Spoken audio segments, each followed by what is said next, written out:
cut. So I suppose my sister Dolores is in jail again, huh? She's been found dead. It's a strange place to meet. I figure this way you can't be worried, Sergeant Anderson. If I could get a part, they'd probably put me in the van like they did the other girls. You could wire me, follow the van. But what if something goes haywire and suddenly you have to perform? Get here. Hi, Let Manny. me take your coat. Oh, thank you. Wow. Oh, what's this picture about?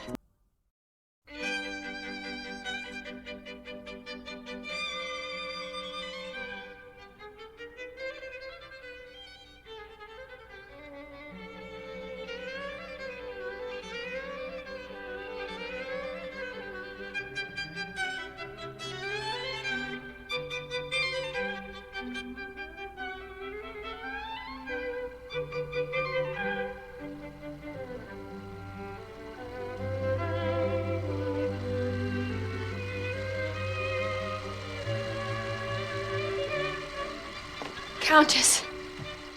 Bettina! Thank God! Be patient, Countess. Another minute and you'll be freed. That's enough. Bettina, go.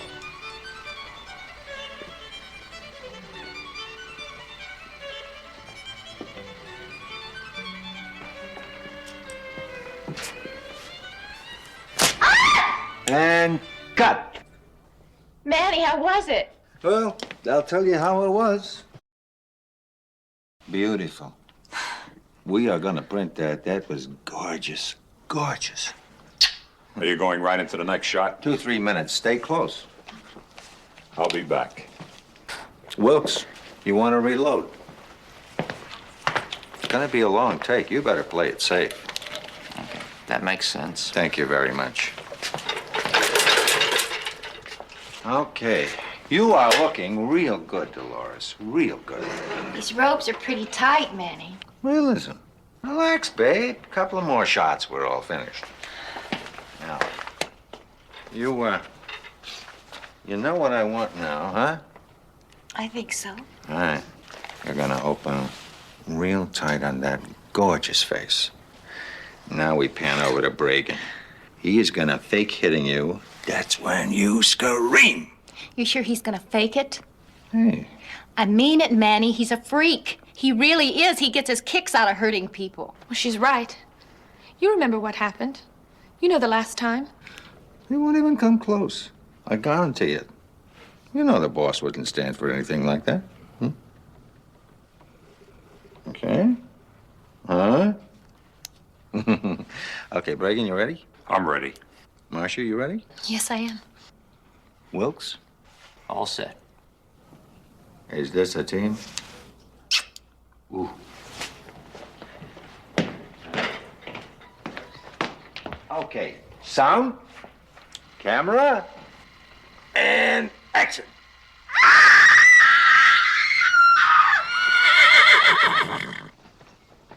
Ooh, pulling back.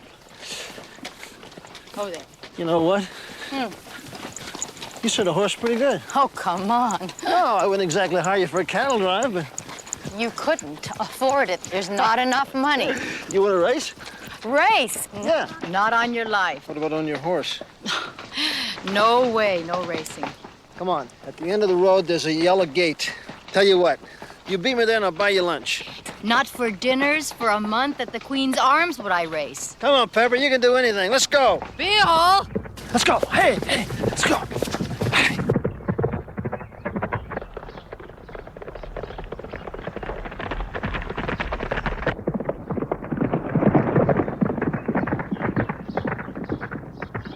Let's go.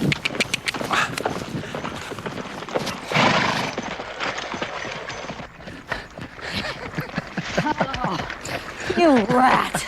Oh. See, I told you you could do it. Next Sunday we go bowling. You mean I finally found something I can do better than you? No. Easy. Easy. Hey, whoa, easy. I wonder what's spooked you. I think it's that smell. What is that? Easy, boy. Easy. You see anything? What is it? The autopsy report said that she was probably killed, thrown into the bushes 10 days, 2 weeks ago. The doc can't narrow it down any more than that. What about cause of death? Is it like it thought? Is it due to the beating she took? Possibly.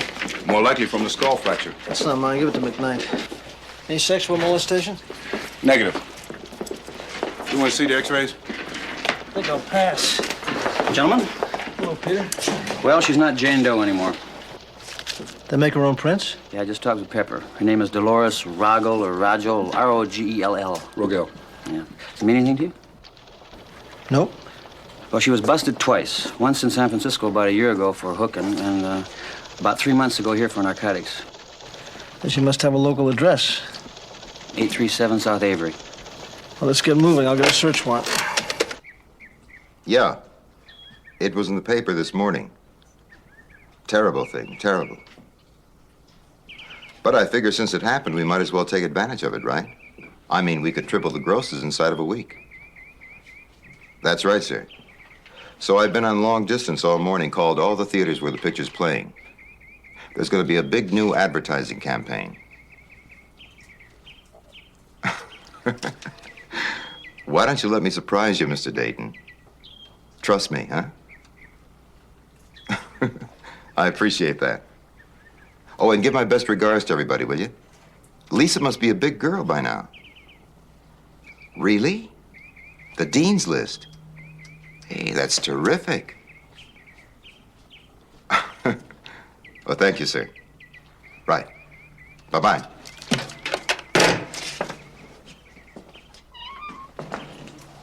Dayton's granddaughter made the Dean's List. First year in college. That kid's really gonna be something. This Aurelia doesn't look too good. A little pruning. Liquid fertilizer help it. Poor Dolores. Could have made a lot of profitable pictures together. Well, I guess it's time to find a replacement. Go tell Manny, huh? What about that other girl? Marcia, that her name? No, she's not right. Wait a minute. You better find her, too. She's a friend of Dolores's. Find her fast. Will do. She probably read the papers, got all shook up. Get all shook up, you got to talk to somebody about it, right? Yes, sir. I understand just what you mean.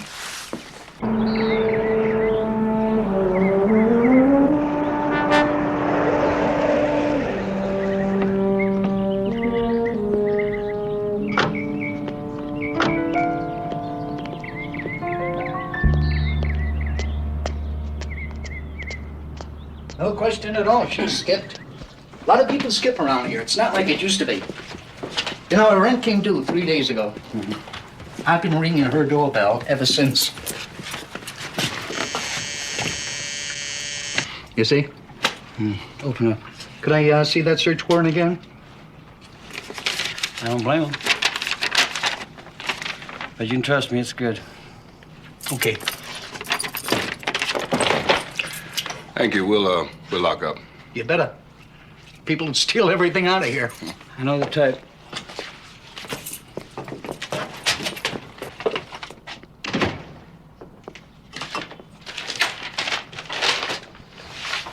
Let's take the kitchen.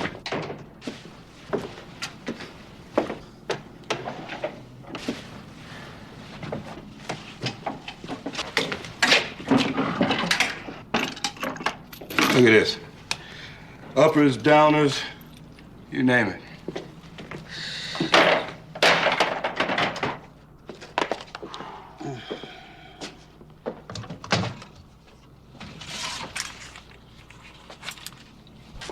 Got a regular little warehouse here, Pete.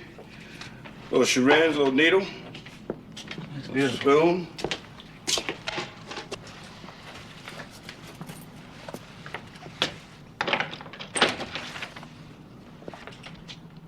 Hey, what the hell do you think?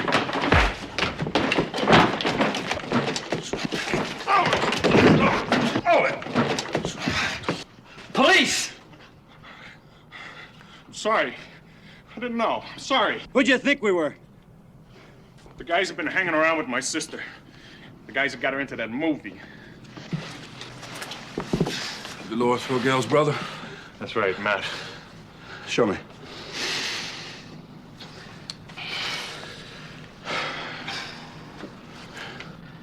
Matt Rogel. So I suppose my sister Dolores is in jail again, huh? Afraid not. She's been found dead. We found her body yesterday. We think she was murdered. You gonna be all right? Yeah, I'll be all right. Now, about that movie. What? You mentioned something about a movie. Hardcore stuff, you know. Sadomasochistic film. It's been shown all around town. Tonight, Josephine. Weird movie, huh? Wow. Killing her just to make a movie, man. Hey, it's just a shock. Well, they couldn't say it if it wasn't true. I mean, they got laws. Yeah, maybe. That one looks like he enjoyed it. Sure. Police today identified as Dolores Regal, 24, the woman whose flogged body was found yesterday. It's really something, isn't she? Oh, gorgeous. Are you ready? Yeah, let's go. $5. You get your student ID card? Pay the lady. 2 adults, please. You know what this means. You have to buy your own dinner. How's the picture? All things considered.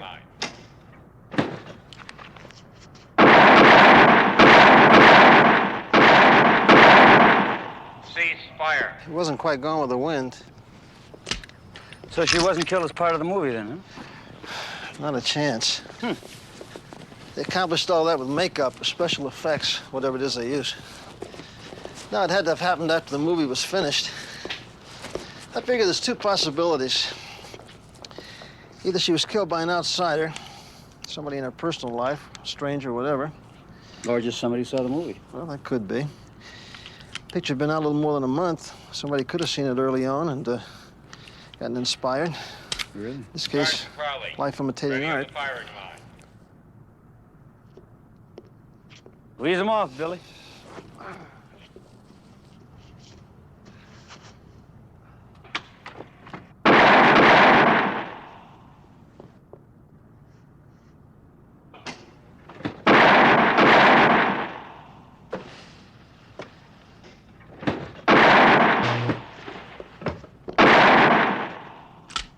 The other possibility, somebody connected with the movie killed her. I hope so. Why is that? Well, if somebody connected with a movie killed her, at least we got a list of names to work with. If it was an outsider, man, we got nothing at all to go Ready on. on the firing line.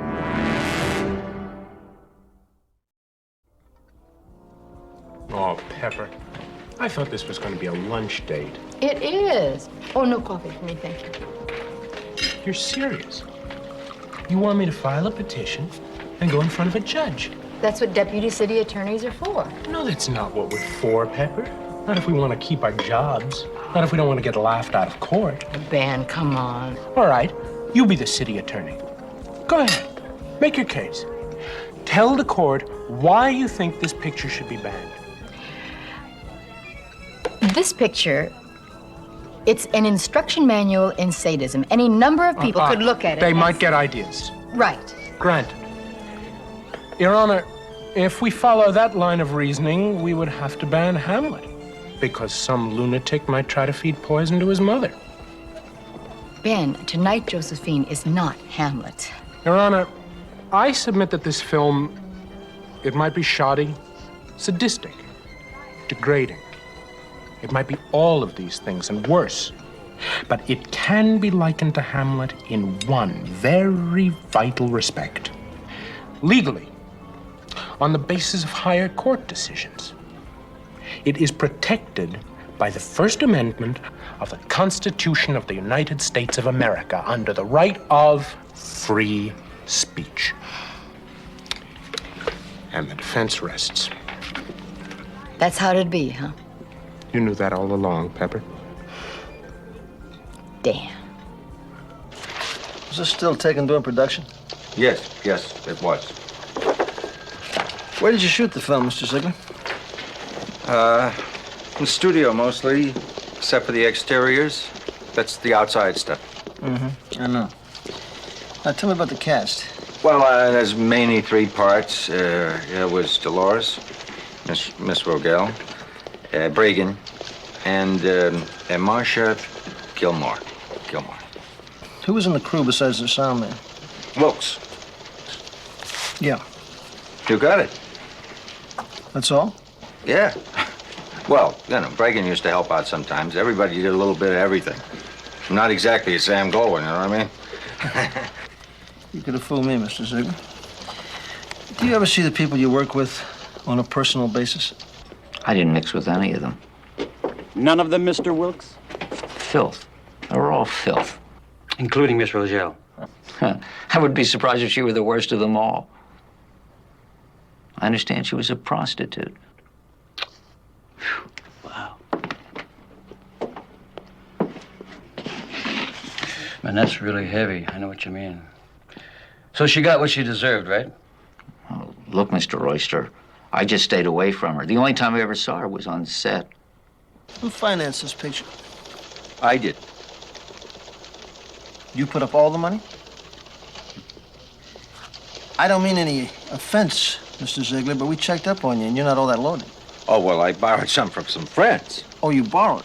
Now, hold on, Sergeant. My client came to this place willingly, but that doesn't mean What about that Mr. Earlier? Now, he comes pretty high. Did you borrow enough to pay him, too? There's no law against a man having a prominent attorney. And that being the case, it's no concern of yours how he acquired counsel, Sergeant. Well, my client will tell you everything he knows about Miss Rogel, but he won't answer questions about anything else. Is that clear? Uh-huh. Still doesn't answer the question I ask you. Did you and Dolores Rogel go together? No. And I'm sure the others will confirm that. Like they say, Miss Rogel wasn't quite to my taste. People have been known to kill people who weren't quite to their taste. Yeah? Just an observation, Mr. Bregan. Officer Styles, isn't it? Investigator Styles. Whatever. Styles. I'm a sadist. On camera. Off camera, I'm not. If you think you can prove otherwise, you just go ahead and try. Did you have a personal relationship with Miss Rogel? Are you kidding? That bimbo? She slept with half the guys in town. I wouldn't touch her. Well, I got to tell you, Mr. Ziegler, that's not the story that we got. You did have a personal relationship with her, didn't you? Can you imagine that? That was a tramp there, you know. That was a bum. I didn't care. I wanted to marry her. She turned me down cold. That upset you a lot? Yeah. Imagine a good-looking chick like this. Hops into bed with every guy in town, yet when it comes to you, she turns you down.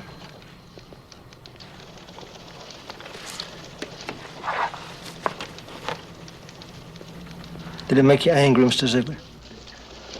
If you're asking me, did it make me angry enough to want to kill her? No.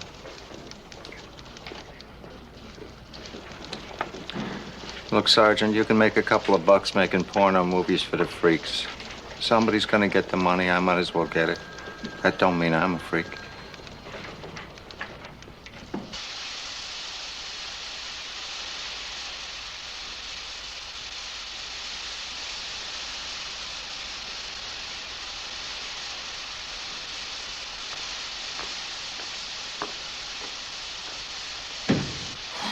Miss Gilmore, it's a strange place to meet.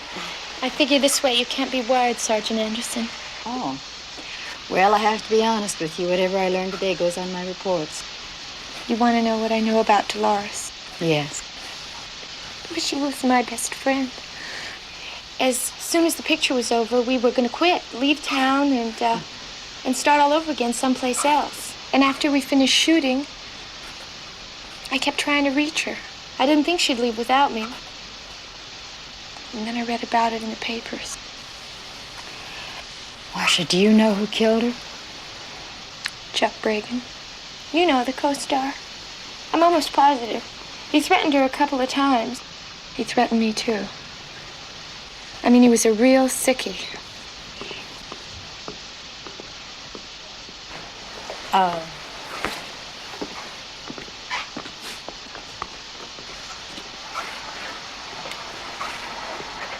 How many pictures did you make with Bregan? Tonight, Josephine was the third. How come you and Dolores kept on working with him? I guess in this business you can't be too choosy. I mean, it was Bregan. It had to be. It wasn't anybody else. Believe me, I've thought about it. Manny, Wilkes, Tony. Tony? Now, who's Tony? He's the backer. I don't know his last name. He runs the whole show. He was there when you made the pictures? Most of it was shot in his house. Well, where's that? I don't know. Out in the country someplace. Everybody was taken out and back by Tony's gopher in a big red van with no windows in the front and the back, so we didn't know where we were. The more I think about it, the more I'm sure Bregan is the one who killed Dolores. That's the way I see it. It couldn't have been anybody else.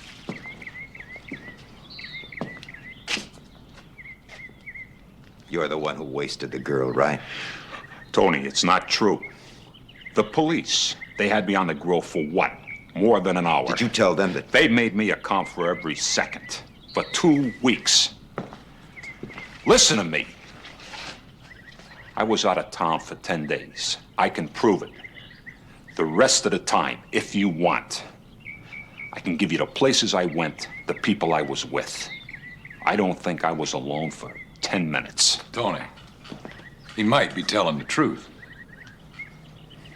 You really believe that? Oh, it could be.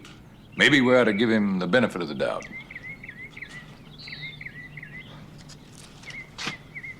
Okay. I'll give you the benefit of the doubt for now. Take him back. Let's go.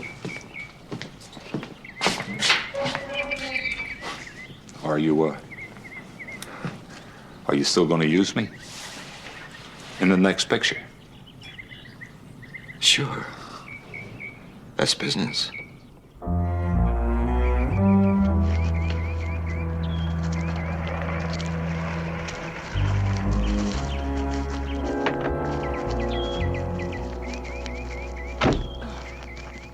Hey, Bill. Hey, it's cool out here. Yeah. Who found the body? These kids hiking found the body. They notified the sheriff's office right after we sent out our APB. You sure it's him? Take a look. That's him. Thank you. When they found the body, he had a gun in his hand, and this was in his pocket. I've lived with her for a long time, and I can't go on anymore. May God have mercy on my soul. I killed Dolores Rogel. I was with her, was drunk, went crazy, and then she was dead. Signed Charles Bregan. I don't think Bregan killed himself or the girl. Then you're saying? What I'm saying is, his alibis check out, we know that, but his suicide letter doesn't sound anything like the Bregan Marcia told me about. Joe, you questioned him. Yeah, I don't think he'd have felt guilty if he OD'd his own mother. There's no car in the vicinity. Pete, how do you think the guy got out there? Maybe he bummed a ride. Yeah, but why bother? If a guy's gonna shoot himself, why didn't he just do it in his own apartment? Anybody could have typed the letter and forged his signature. Well, we got 2 people dead. What now, my love? Hunting down the man behind the scenes. Yep, Tony, whatever his name is. I want you guys to look at something. This is where we found Bregan. This is where we found Dolores Rogel. That's pretty close. That's a remote area. There may be 200 houses scattered over 15 square miles. One of those houses could be where they shot that movie, where this Tony lives. So what do you want us to do, Bill? Check every house? Well, we could start with a utility check, take it street by street. It'll take about a week. Well, we gotta start somewhere. What about the ad, Bill? Forget it. What ad? We've already been through that. Actresses wanted for provocative films. Contact Manny Ziegler Productions. I always wanted to be a star. Believe me, kid, this ain't the way you do it. I hear they don't use many close-ups. I said forget it. Oh, come on, Bill. Give the kid a break. I always wanted to know a celebrity. Besides, we do have to get a line on this guy, Tony. Don't you people understand the word no? No. Now, Pete's right. Now, listen. If I could get a part, they'd probably put me in the van like they did the other girls. You could wire me, follow the van, and we'd get a fix on Tony. Pepper, that sounds terrific. But what if something goes haywire and suddenly you have to perform? I'd think of something. No, don't worry. You just keep your fingers crossed.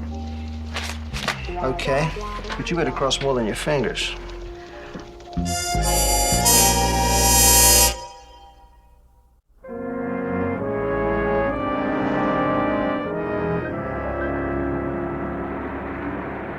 wonder how long these interviews are supposed to last. Who knows? Depends on how much he has to take off.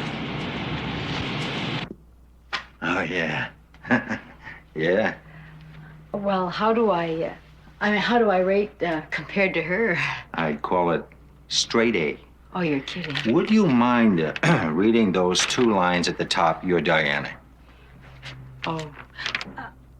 What's my, I don't remember what you call it. Motivation? What's my motivation? Well, this guy is advancing on you see. He's got this thing for your body. Go with it. Don't touch me. Please, please, get back. Oh, is that nice? Is that nice? That's my only line. Well, you see, if you get the part in the picture, any part at all, you will not be speaking that much. Oh. Now, tell me, Ginger. Ginger, of course. What was your last job? You know Johnny K's downtown? The topless joint. Well, I danced a little. What time was it when she went in there? 4 o'clock. It's 10 to 5. Yeah, the longer she stays in there, the better chance you'll have of making a connection. That's beautiful. Okay, now tilt up that luscious chin. Oh! Oh, good. Oh, yes. You know, of course, if you get the part in the picture, you won't have to wear all of that cumbersome clothing. Yeah, I know. I saw the ad. I wonder what would happen if I untied those bows. I turn into a butterfly. That I would like to see. Costs you $100 when I take off my clothes. Mm-hmm. Yeah. Yeah. Yeah. Why be so glum? Give me a little smile there. Yeah. I don't understand you taking all these pictures. You're looking right at me. Well, see, I got an associate. He's got casting approval. Oh. What's his name? What's his name? Throw back those shoulders for Daddy. Ah!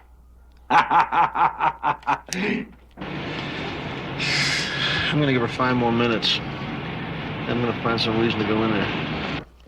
So, this is where we'll do some of the interiors. Oh, not all of them, huh? Mostly somewhere else. Excuse me. Mm-hmm. Well, I'd say you got about a 90% chance. Maybe better. Oh. Maybe better. Good. I'll call you, huh, Ginger? Thank you, Mr. Ziegler. Thank you very much. Manny. That door will take you on. I'll cross my fingers. It's after 5. Go home.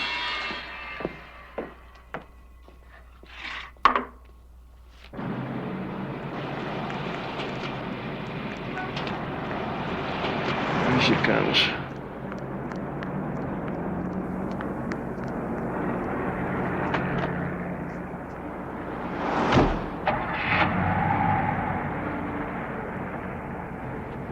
That's it. Looks like Peppers and Showbiz. Hold it. Who was that? Mr. Dolores Rogel's brother.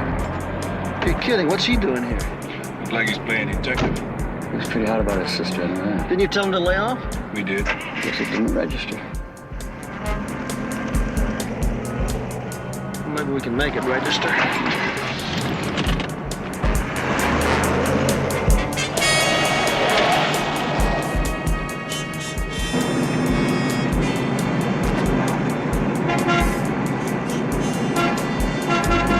Uh-oh, he's on us. He's pulling out. Hold the Billy's gonna make a right on us.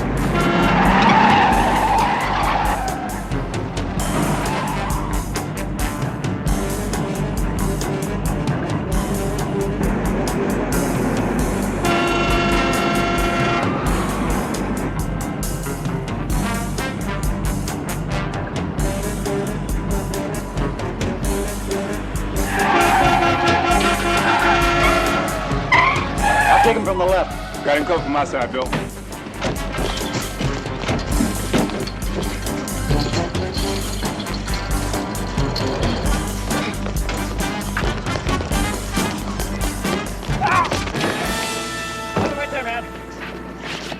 Come on, get him. Hold it, man. Hey, what do you guys want? What are you chasing me for? What are you running for? I don't know who you were. What are you doing coming out of Ziegler's? I got myself a job. Doing what? Construction. Why the devil are you working for Ziegler? To get some information about what happened. Oh, look, I think I got a pretty good motive, wouldn't you say? So do we. We get paid for it. Yeah, except that you're not making an awful lot of progress, are you? What would you do if you got the information? Play the avenging angel? Now, wait a minute. Let me tell you something, Mr. Rogel. We're doing everything that we can. Now, I sympathize with your motives. We got the same goals. Only we got a little more experience than you got, and we don't want you getting in our way. You understand that? Are you getting my message? Yeah, I'll think about it. Now, is it okay if I go? Yeah, you can go now. Don't pull another trick like that either. Oh, yes, this is Ginger Holloway. Any messages? Oh, okay. Thank you. Hey, Ginger, how about dropping this off at the Knight's office? Answering service again? Yeah, Ziegler should have phoned by now. Well, don't sweat it. He will. Oh, what makes you so sure? Pete, you want some coffee? No cream. Because you're so sexy and beautiful, and besides, they've checked out your references. Oh, you didn't tell me that. What, that you're sexy and beautiful? Did I ever tell you? Once.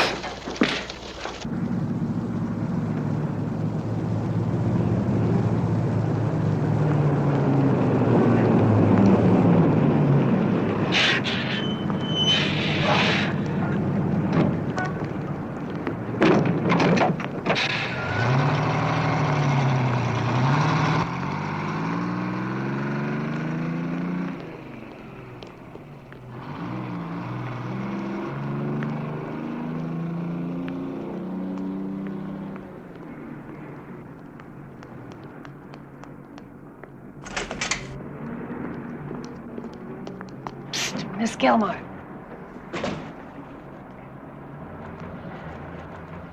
You told me to watch out for strangers. Well, a man came in. He's been hanging around upstairs.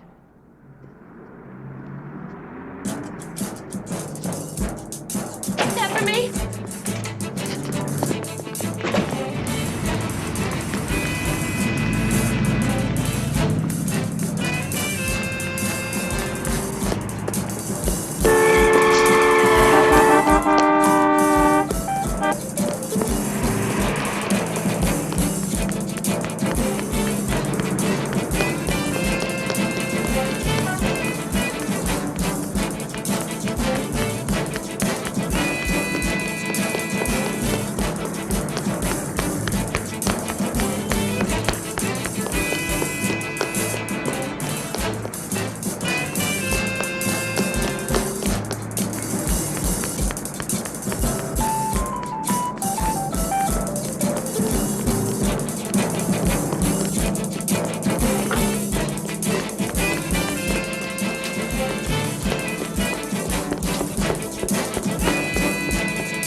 Just came in from NYPD. Artist sketch and accompanying info suggest subject probably Anthony Leniver, formerly associated with Zach Dayton, identified syndicate figure out of New York. Leniver not seen here last 4 months, rumored to be on the coast. Involved in porno film operation. Photos and other data to come. Well, I guess we know who Tony is. And we know that the syndicate is behind it. Considering the size of the ticket, I've been surprised if they weren't. I'm gonna go by the apartment, check the mailbox for any messages. How is the place? It's got mice. Oh, tell Parks, maybe we'll get a break on the rent. Sergeant Anderson. This is Marcia Gilmore.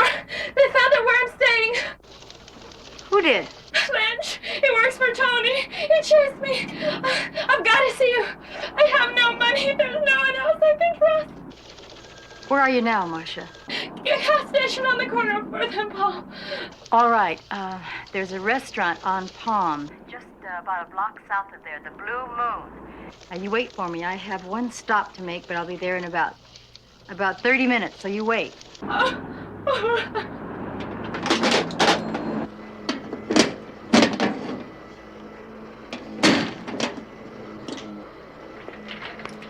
Hello, Mrs. Reinecke. How are you today? I'm just fine. How are you?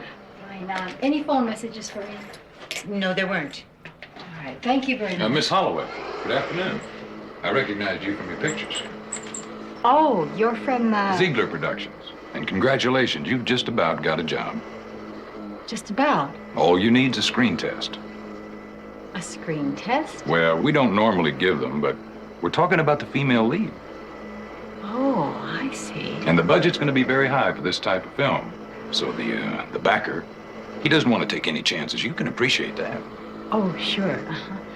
Well, when do they want to test me? Tonight. As a matter of fact, right away. Now? They're waiting for us. I see. Well, if you don't mind, it'll only take me a minute to go upstairs and freshen up. I'm sorry. We don't have a minute. We're late as it is, and it's a pretty long drive. Oh, well, I had a date. I'll just call and... No phone calls till after the test. We better get started.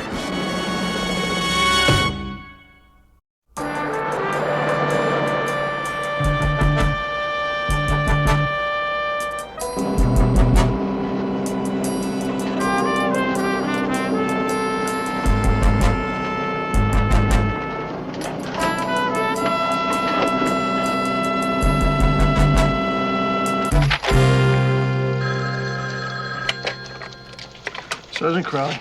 This is Marcia Gilmore, Sergeant Anderson's friend. Yes, Miss Gilmore. I'm really getting worried. She was supposed to meet me here and she hasn't shown. Where are you now? At the Blue Moon restaurant on the corner of Palm near 4th. What time was she supposed to meet you? At 4 o'clock. And it's already after 7. Okay, thanks very much. We'll check it out. Okay, good, Joe. We're moving.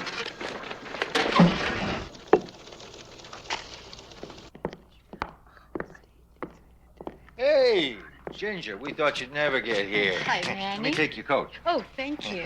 Wow. I hope you didn't mind having to ride in the back of the van that way. Oh, not at all. I understand those things. Come here. Tony, may I present Miss Ginger Holloway, this time in the flesh. Very, very nice flesh indeed, Miss Holloway. You may call me Ginger. Ginger. I look forward to a long and very profitable relationship. I expect you to make it very big. Well, I only hope... You hope what? I only hope I'm around longer than your last actress. You read about Dolores. Yes. She is going around with a very sick man, Ginger. Very sick. He killed her and then killed himself. I'm sure you read about that, too. Mm-hmm. So, all you have to do is stay away from sick people. Something about a screen test. Does that make any sense to you? And she went with him? Not right away. She said she wanted to make a phone call, but he said she couldn't, that they were late already. Listen, I don't eavesdrop on my tenants, you know. I just happen to be standing right there. You did very well. What's the messages, descriptions again? Well, he was very tall, about 6 feet. Yeah, Northwest Division, please. How much do you weigh? Oh, about Yeah, this is 180 Sergeant Crowley. pounds. Who's the watch commander? Put him on. Sandy. It's urgent. Like Short kind of. short hair, yeah. Come on, And come he on. had a little mustache. Fred, this is Bill Just a Crowley. mustache, very Listen, I thin haven't had a chance to mustache. clear this, but I want you to do something for me. Any other patients? I want you to spring every black and white you can His spare. nose was- he had like A house-to-house search. Now, see, if this works out, it'll be more than just a test. It'll wind up in a picture. Oh, what's this picture about? Roman orgies. Over here, see, they're celebrating the Feast of Venus here in Forum. Oh, See? They got this Vestal Virgin. They're sacrificing her at the altar. I'm the Vestal Virgin. The head Vestal Virgin, right. Now, don't worry about the lines. There's only one of them. I'll tell you when to say it. Main thing is to keep your eyes on me. I'm going to be giving you directions and look sexy at all times. Which should be pretty easy for you. All right, come on. Thank you, man. Down the hall here, at the end, you'll find a door. Go in there. On the bed is your costume. You wear clothes. First part of the scene. Oh, I'm going to need my makeup. Oh, no. I like you just the way you are. Go. Okay, girls, any minute now. Hang loose.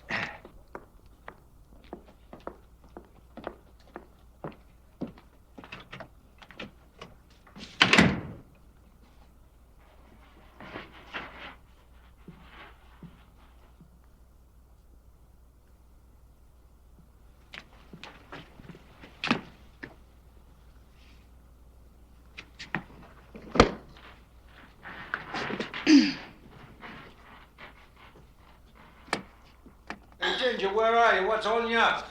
Oh, nothing, Manny. I'm doing the best I can. I'll hurry.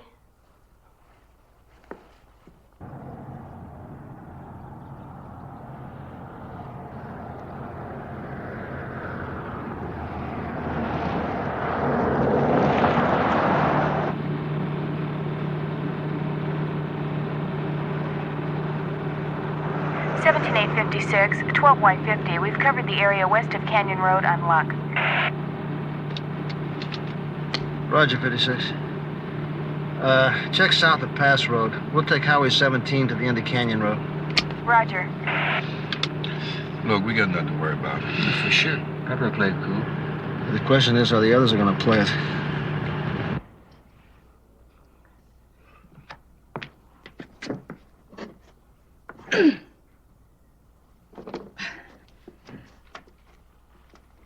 Ginger, what's keeping you? I have to comb my hair. It got all mussed up putting on the costume. Okay, snap it up, sweetheart. What do you see? Oh, it's nothing. Look, you were looking at something.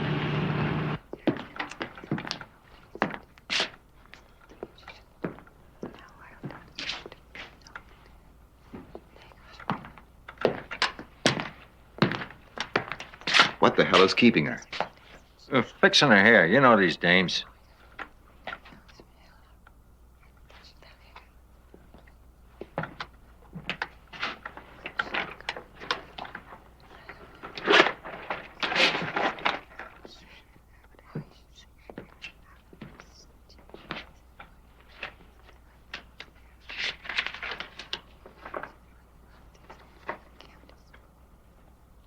Blanche.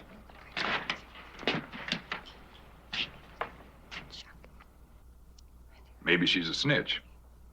Or maybe she's a cop. Okay, everybody.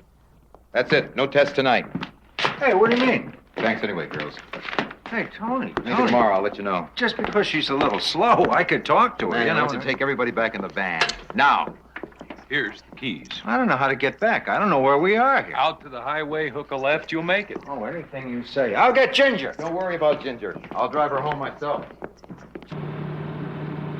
Everything west of Liberty Road is clear. There's a colony near the lake. We're going to check that out now. Roger.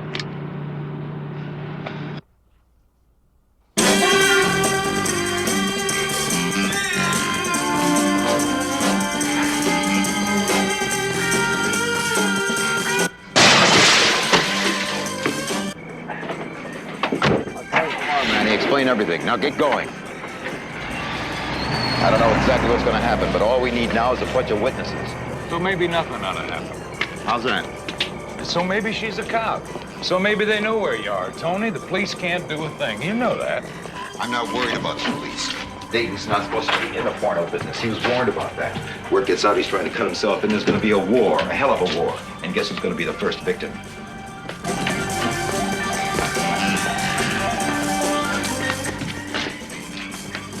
There she is. Move!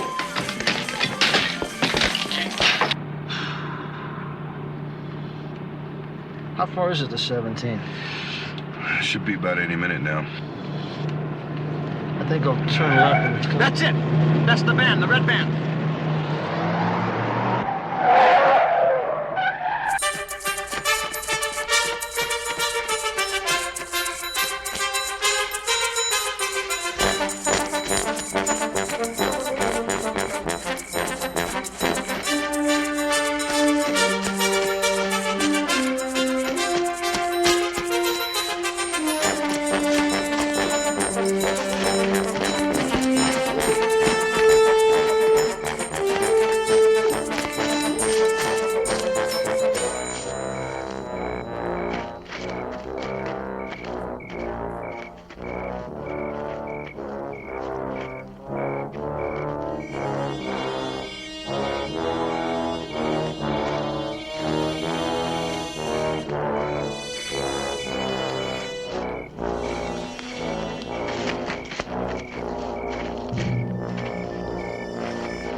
Why, where is she? Tell me.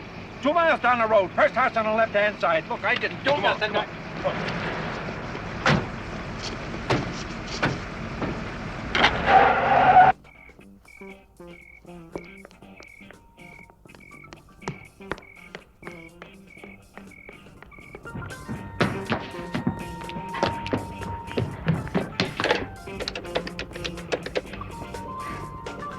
Sergeant Crowley, please. He's not here. All right, this is Sergeant Pepper Anderson. I need help. I don't know where I am, but the number is... Put it down. Put it down. Now what happens? The same thing that happened to the others? I never wanted to kill anybody. Can you believe that? Dolores wanted to quit. I wouldn't let her. She was too valuable. She threatened to blow the whistle. I hit her. She fell. It was an accident. I made it look like it wasn't. So you know why we had to kill Bragan. And now you... I'm sorry.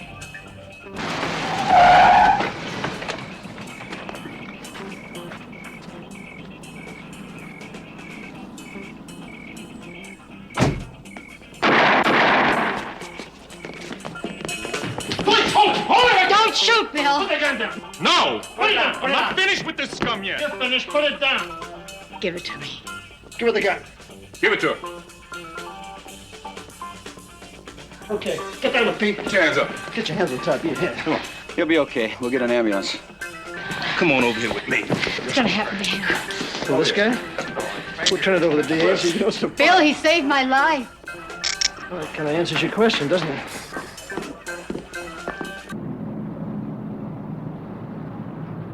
What do you want to eat? I was thinking of the Blue Moon. Why would anybody think of the Blue Moon? You and I cook better than that. The food's lousy. Yeah, well, there's someone there I want to see. Marcia Gilmore, she's the new hostess. You're kidding, huh? Oh, I see. You set that up, huh?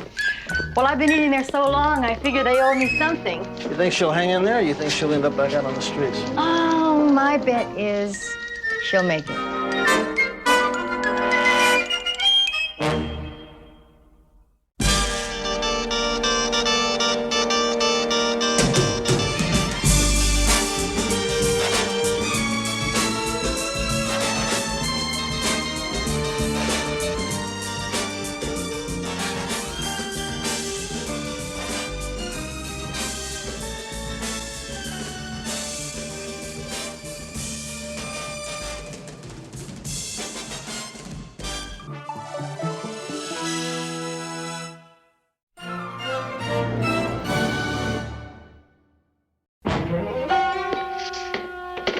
What do you got the door locked for? Hey, little cutie. You have a swell day, partner. It's been nice making your acquaintance. Beaten, raped, and asphyxiated by exhaust fumes from an automobile. She didn't quite make it to 21. Go ahead, make a move, you're a dead man. Just tell us about the afternoon. You're trying to humbug me on a murder rap. Well, you can start by telling me what the two of you do when you're alone together.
You having a little trouble, Kitty?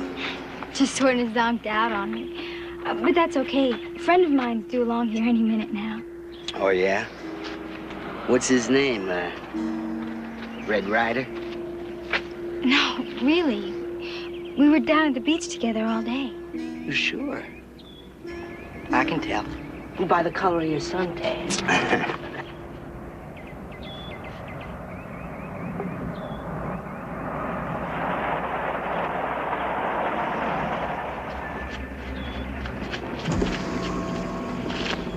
You all right? No, I need your help. Hop in.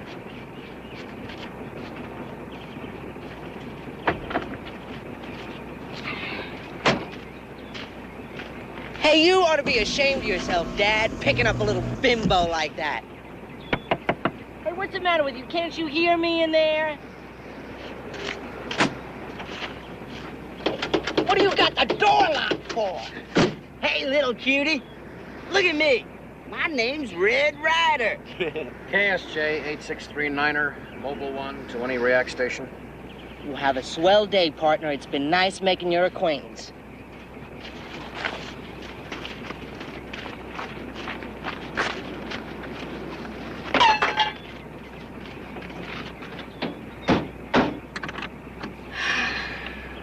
Thank God.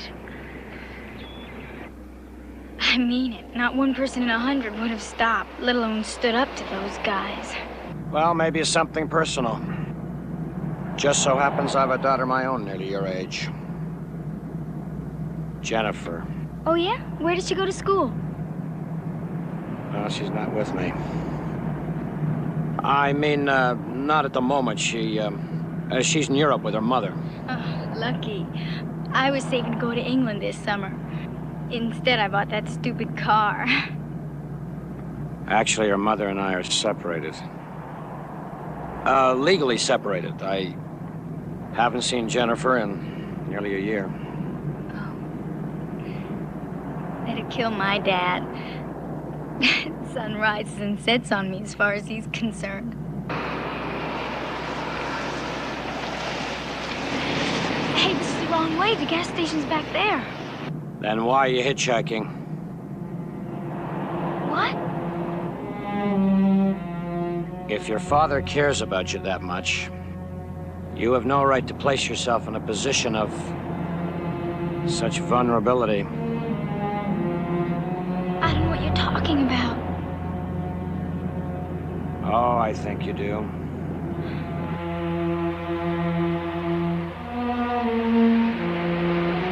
Please, I want to go back. Actually, from now on, the more you learn to trust me, the better off you'll be. Look, I wasn't hitchhiking. I don't know why you said that. My car broke down. Keep talking. Why? Well, say anything. Anything that comes into your mind. Anything at all.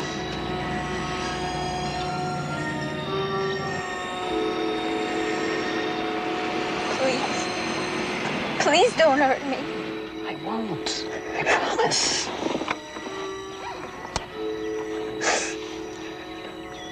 Provided you talk to me.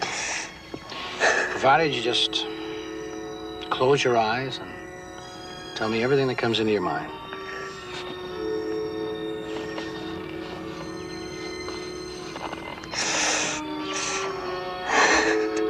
That's better. Why don't you just lean back, you know? Just lean back against the seat. Come on, you can trust me. That's good. Just relax. No. Keep your eyes closed. Keep them closed. That's good. That's good.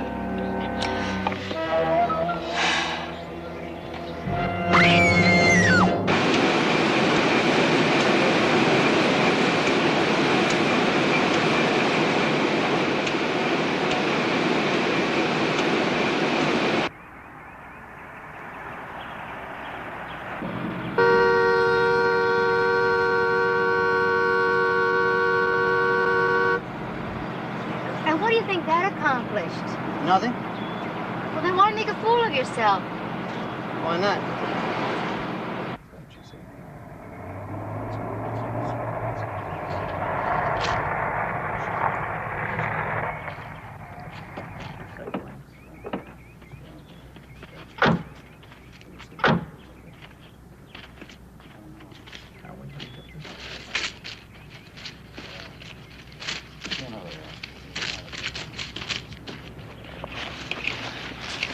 Sure, people. Beaten, raped, and asphyxiated by exhaust fumes from an automobile. You know that makes victim number 4. Well, this one seems a little bit different than the other ones. Doesn't look like she was hitchhiking. CHP found an abandoned Pinto down the road with a busted fuel pump. This was found in the front seat in a purse. Now, either that's her or a twin sister. Nancy J. Wallace, 3951 Mariposa. Born 12/4/56. She didn't quite make it to 21. Okay. Anything in the way of physical evidence? There's a lot of tire tracks, a lot of cigarette butts, and other things people use to mess up an area. Looks like a local's lover's lane to me. In other words, we got nothing, right? Not yet.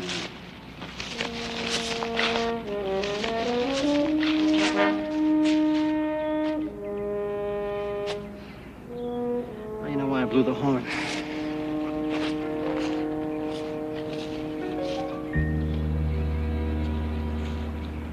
Why don't you just lean back, you know? Just lean back against the seat. You can trust me. That's good. Just relax. No. Keep your eyes closed. Keep them closed. That's good. That's good.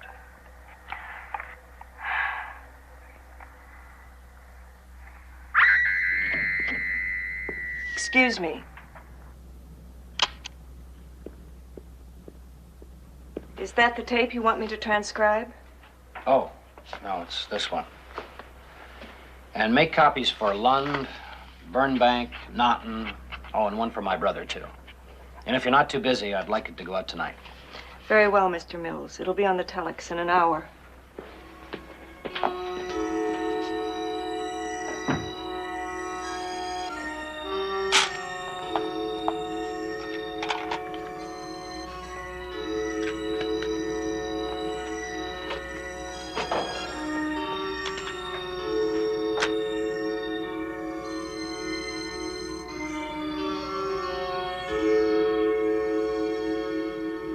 Gas chamber on 4-wheel? Come on, Juan. Now, how would you work it? What would you do? Just hook up a hose here to the exhaust pipe or what?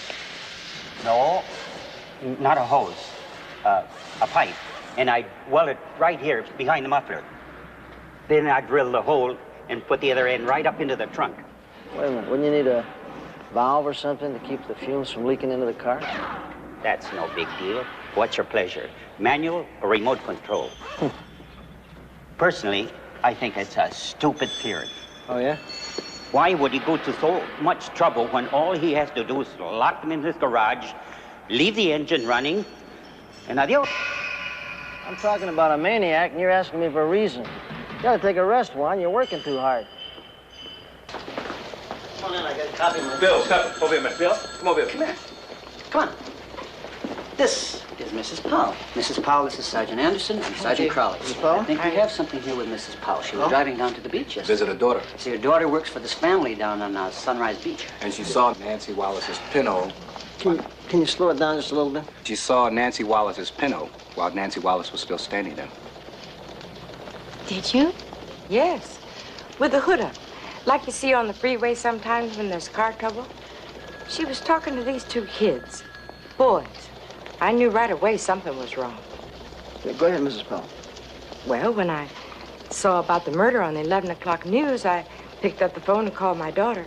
She said I had a duty to come in and see the police. Can you tell us anything about the boys? Yes. They didn't seem like they belonged with that girl. It's a feeling you get, don't you know? Kind of, just from looking. Can you give us a description? Just a couple of scrubby-looking, no-good kids. Mrs. Powell, what about the camper? What camp? It was parked right behind that little girl's car. It was a kind of a faded light yellow. With out-of-state plates from Arizona. You sure about the plates? Well, I know what they look like. And Mrs. Powell knows the last 3 numbers. 642. Mrs. Powell, you're beautiful.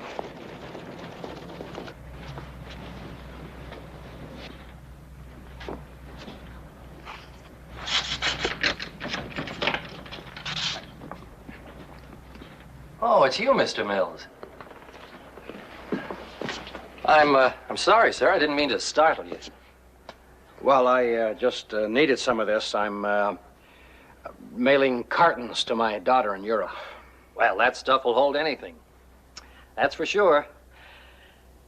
So, Jennifer is still over there, still in Europe. Yes. Well, good night, sir. Probably see you in the morning.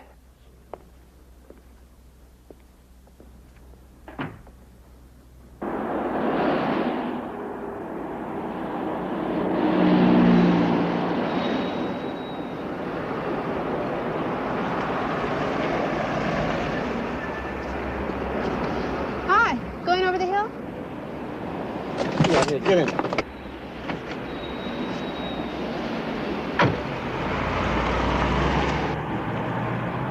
You wouldn't be going any place near the strip, would you? I can, yeah. Mind if I turn on the radio? That's what you said. Oh, you got one too, huh? That's a big deal now. Everybody's buying CBs like they're going out of style.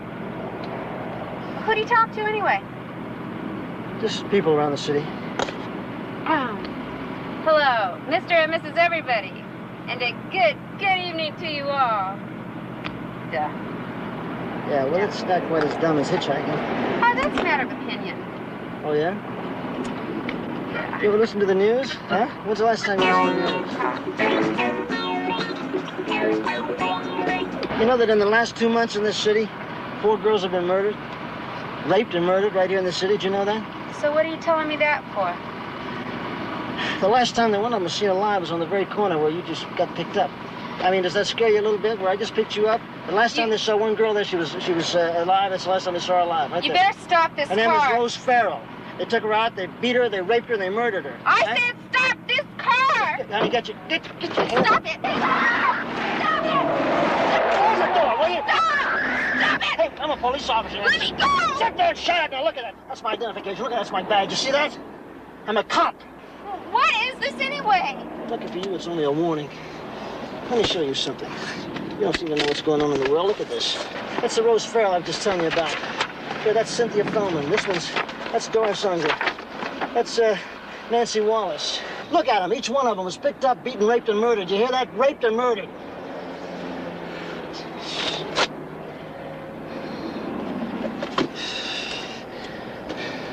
Now, look, I didn't mean to come on so strong with you. Just that when I saw you standing back on that corner, I just hate to see the same thing happen to you. You understand what I'm saying? I'm sorry.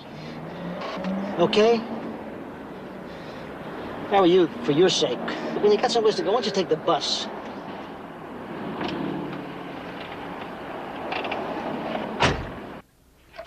What do you think you're gonna do? Educate the whole world by swooping down out of the night, giving off-the-cuff scare lectures? Every little bit helps. Well, sometimes.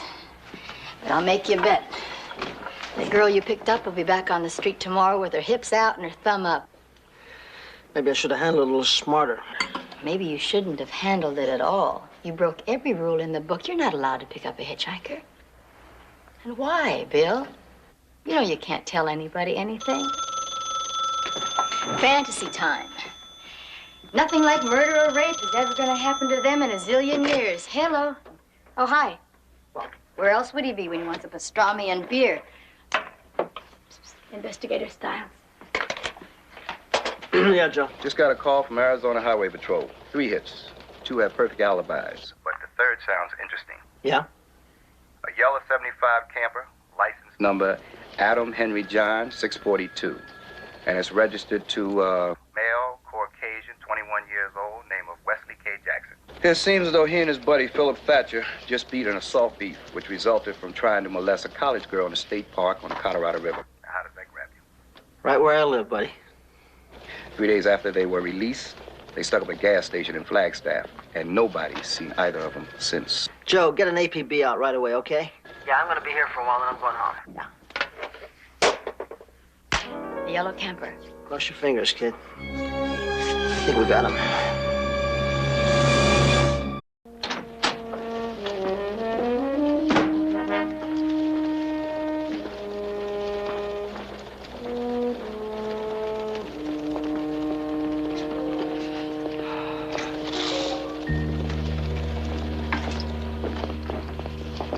Good morning, Bill. Bill, where's Pepper? Dropped her off at the academy. She's doing that lecture bit again. Yeah, well, that's too bad, because we just got a strike on the 2 guys from Arizona. This local news guy picked up on our APB. You know the guy that does the funny interviews? Well, it seems though he spotted our boys coming out of a liquor store and followed them all the way home.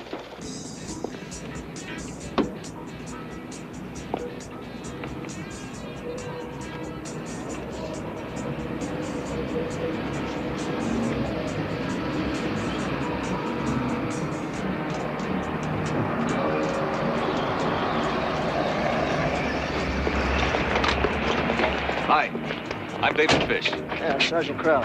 Thanks for the tip. Oh, don't thank me, Sarge. This is going to be tonight's feature story. Where are they now? In there. Kind of fits the way they look.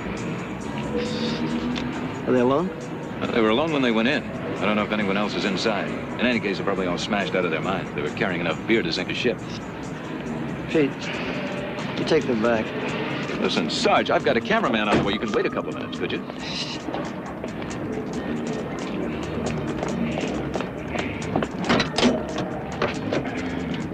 This is Mobile 2. We're the Devil's Colonies.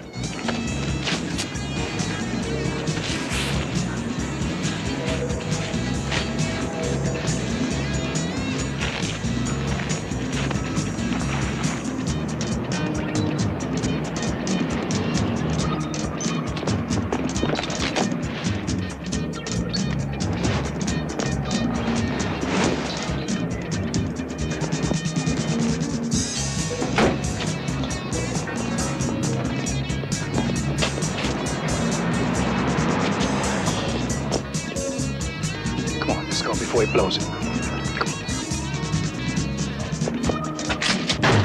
Please! Hold! Right there! Hold! All right, drop it. Stand up! Drop it! Stand up! Turn around. Turn around. Go ahead, make a move, you dead man. Now spread him on the wall. Spread him! Let's go.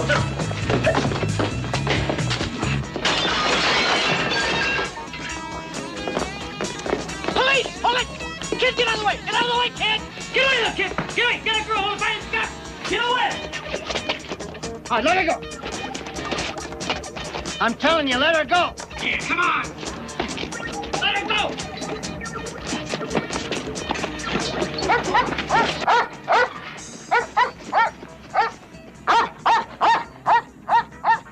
Well, you got your choice. Him or us.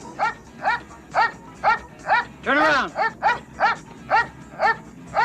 Okay. If you don't want to discuss the gas station in Flagstaff, that's fine. That's between you and the state of Arizona. What we really want to talk about is what you were doing right here in California last Sunday afternoon. Sunday? That's right, Sunday. 1, 2, 3 days ago. That shouldn't be too tough for you, should it? Well, I never have had much of a brain, people. Let's see.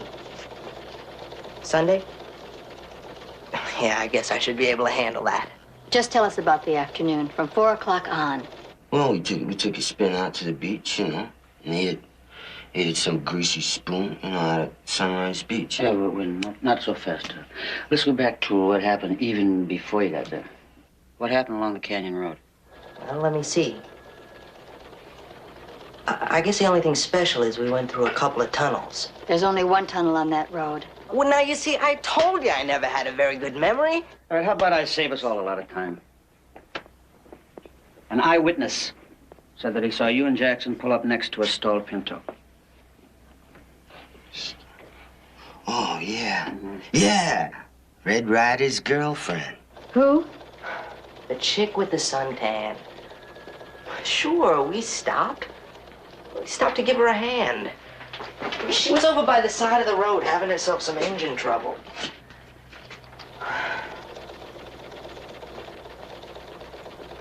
Hey, wait a minute. Did she file a complaint against us or something? That girl in the Pinto, Thatcher, is dead. You understand that? She was raped and murdered 30 minutes after you were seen talking to her. I know what you're doing. You're trying to humbug me on a murder rap because I'm a poor boy from out of state. Well, if I ever talk to you again, it won't be alone. I'm gonna get myself a lawyer who's smart enough to shove you right back on your ear. Larry, you want to escort this little gentleman back to his suite? Make sure he's afforded all of his constitutional privileges. Easy on the bicep, man, huh? Hey, I gotta get back to the academy. I'm late for my 2 o'clock. You're becoming a permanent fixture over there, aren't you? Just till Friday. Call me if anything breaks, okay? Oh, you can count on it.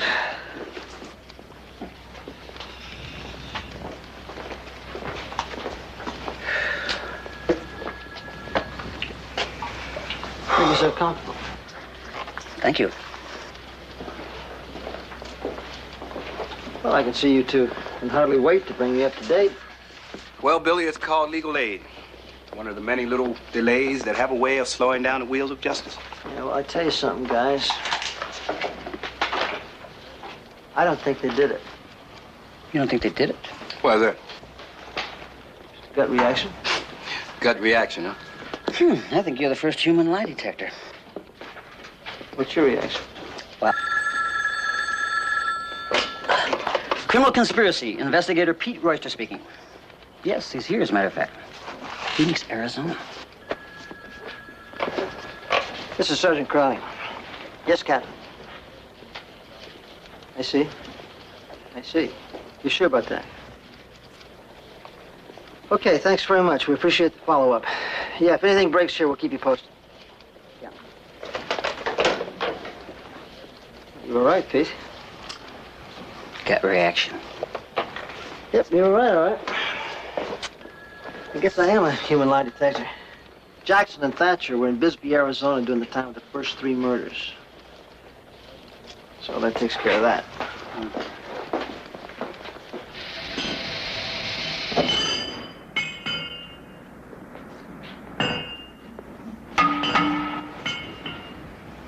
What's the verdict?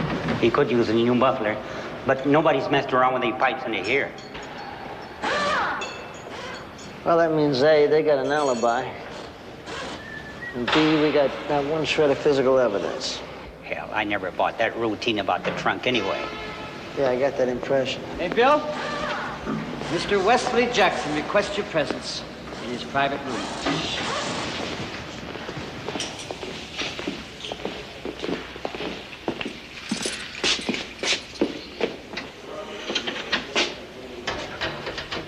This is quite a place.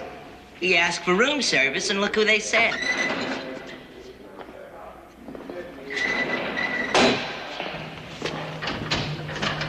All right, what do you got? Listen, I've been thinking. Suppose I was to do you a favor here in California. Maybe you could help me out when I get back home? Quid pro quo, as they say. You got something valid. I'll see what I can do. Well, how's this sound? I think I know who killed that girl. Who? Me and Thatch was talking to her. We were just kidding around. Some dude drives up in a big set of wheels. Cutie Pie takes one look and runs over and hops right into the front seat right next to him. Why? Because she knew him? I don't think so. I guess she was well, she just wasn't used to our country brand of humor. She went to him for protection.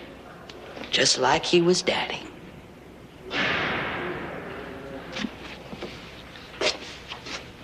Can you remember what he looked like?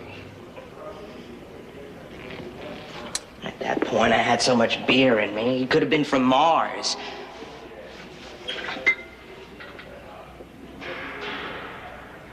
But I do remember that car. Well, I'll bet you there aren't more than a dozen of them in this whole city.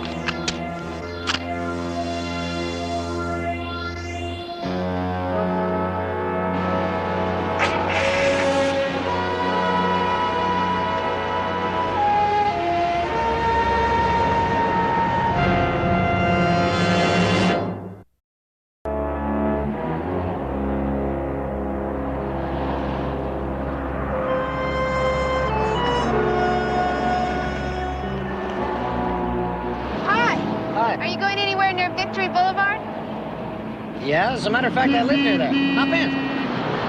Grace, I want to ride. Come on. Oh, thanks anyway. My friends just drove up. All right, how you doing?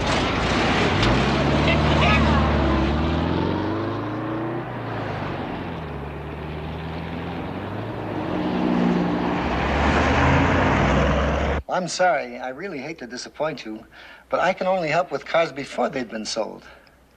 Now, if that's what you're looking for, why, it'd be duck soup to make a computer run. In 5 minutes, I could locate any type of Lincoln, any color combination, and tell you exactly what agency to call. But once it's gone out of somebody's lot, we don't keep track. So what you're saying is, we'd have to contact maybe 70 or 80 dealers and ask them to go through all their sales records for the entire year, right? That's right. That's exactly what I'm saying. Tell me this, Mr. Bellwood. I mean, if we do canvass all these dealers, how many cars are we likely to come up with? Well, not too many in the designer series. It's a pretty special car. Maybe 50 or 60. Well, I guess that's it then. We just have to check them all.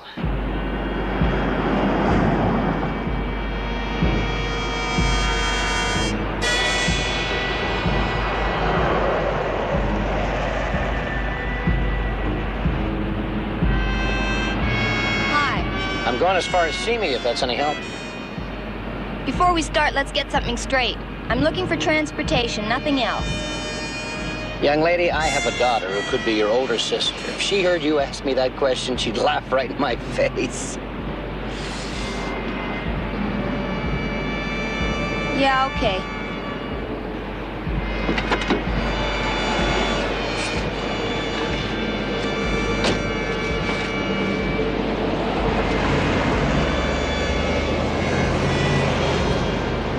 Jensen, this is Investigator Joe Stiles of the police department.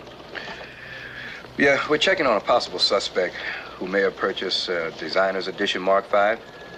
We would appreciate if you check your records and give us the names and addresses of everyone in that category. Przewalski?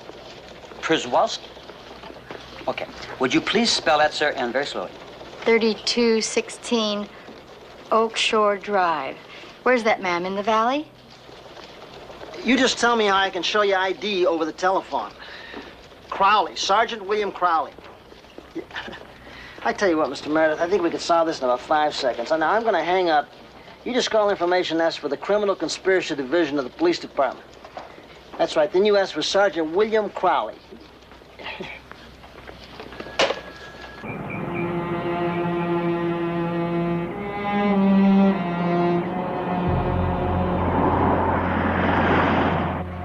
What are you doing? We're low on gas. There's a station about a mile from here. I'm telling you the truth, Dory. I see no reason why you shouldn't believe me. What's that for? Oh, I use it to dictate letters and take down memorandum. Well, why is it on now? Well, you might say that I'm conducting a test. So why don't you tell me about that young man you're going to visit in Ventura? Now, just talking on an ordinary voice so we can see how well it records in a moving car. name's Brad. Go on. I don't really know what you want me to say. Well, say anything, you know. I mean, anything that comes in your mind. That's it, huh? Just the one leaf. Okay, thanks very much. I appreciate your help. Well, thanks, Jim. See, you haven't just as much luck as we are. None, huh? Nothing all year? Sure, I know it's a special car. That's the trip. Would I like to buy one, huh? Sure, pal. I'll trade you my rolls. I'm not gonna let this happen. We'll be there in 5 minutes. Why don't you just settle back, you know, close your eyes. Tell me about Brad. No! You could start by... Well, you could start by telling me what the two of you do when you're alone together. Oh, is that how you get your kicks, old man? By listening to this? There's no need to shout. I mean, nothing's gonna happen to you. This should surprise you at all.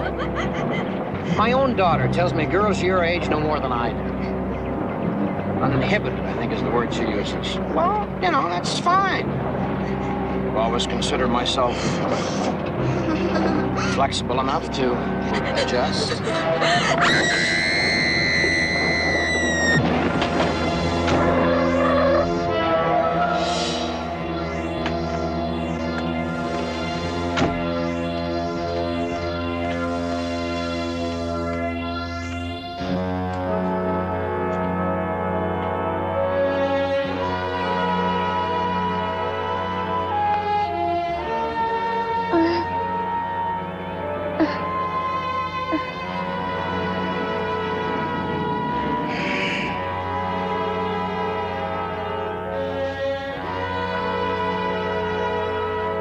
My recorder. I lost it. My recorder's down there in the water.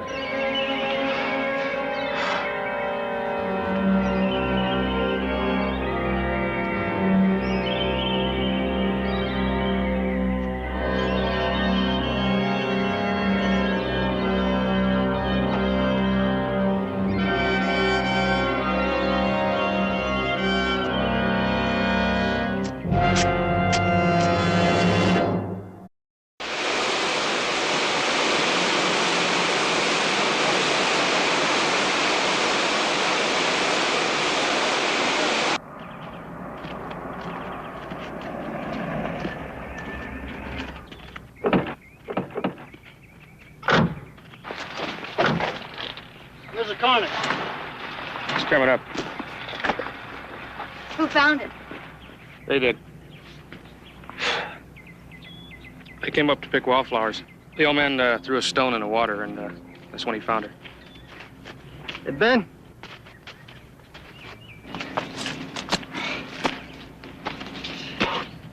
Oh, I promised myself. If I made it to the top, I'm gonna quit smoking. You got the same MO here? That's my educated guess. All you have to do is look at the color of the skin to tell it's carbon monoxide. Was she raped? Yeah, I think so. A lot of her clothes were ripped off, but we'll have to verify it. Sergeant Crowley? What do you got there, radio? No, it's a tape recorder. I just found it down at the edge of the marsh. It's soaking wet. Yeah, I see that. Well, I guess that takes care of the fingerprints, too. The recorder's still cooking, but this tape's dry enough to try. That is, if anybody's interested. Come on, Freddie. You guys not hired for comedy relief. Well, we have to do something once in a while to break the monotony. Well, the bomb squad's got a few of them. Oh, is that how you get your kicks, old man? By listening to this? There's no need to shout. I mean, nothing's gonna happen to you. This should surprise you at all. My own daughter tells me girls your age know more than I do. Uninhibited, I think, is the word she uses. Well, you know, that's fine. I've always considered myself flexible enough to adjust.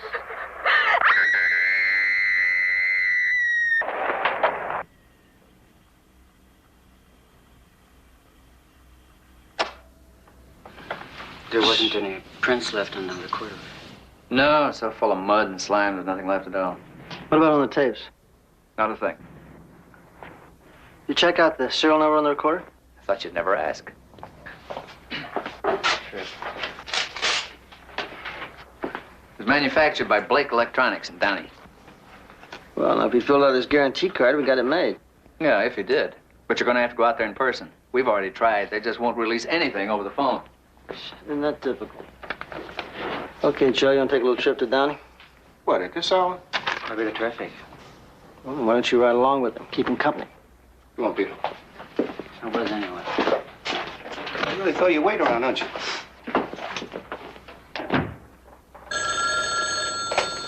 Crowley. Hi, Bill. This is Pete.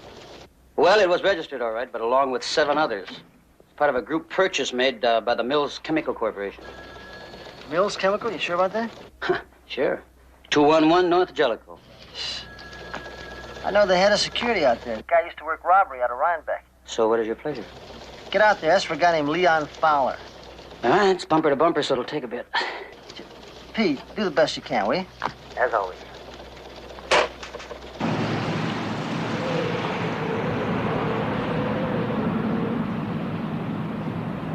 Nothing's gonna happen to you. This should surprise you at all. My own daughter tells me girls your age know more than I do. Uninhibited, I think, is the word she uses. Well, you know, that's fine. I've always considered myself flexible enough to adjust.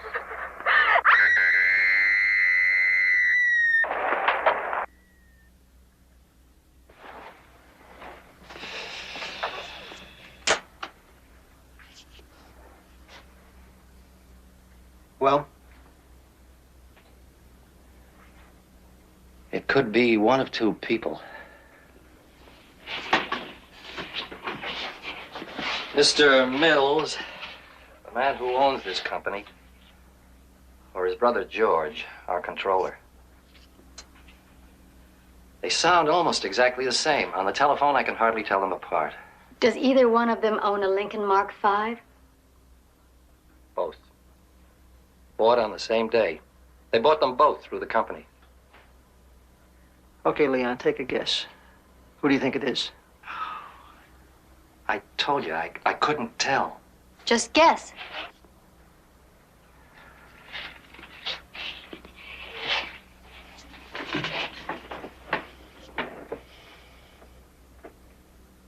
George. Certain words, the way he says his R. I'd like to see his car. I think I saw him leave. Want to check to make sure?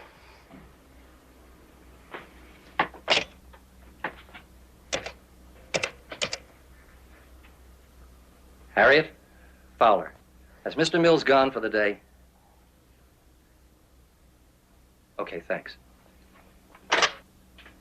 He's about 6 blocks from here with a plant engineer. They're having a drink at a place called the Rusty Tub. Yeah, we passed it.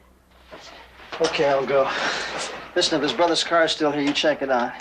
And no heroics, you understand? If anything develops, you just wait till we link back up.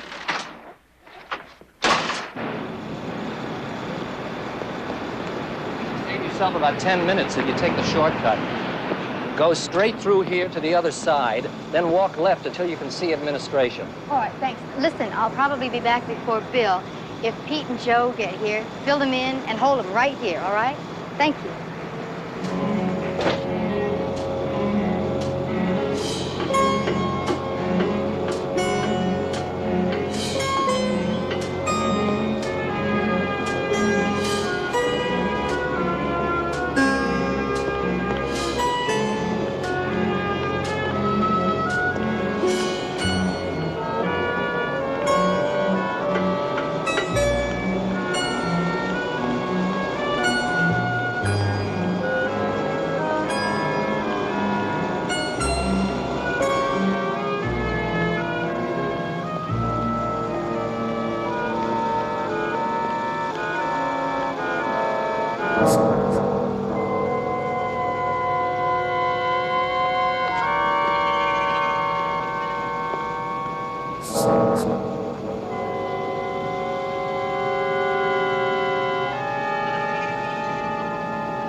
Why don't you just lean back, you know, just lean back against the seat. You can trust me. That's good. Just relax. No. Keep your eyes closed. Keep closed. That's good. That's good.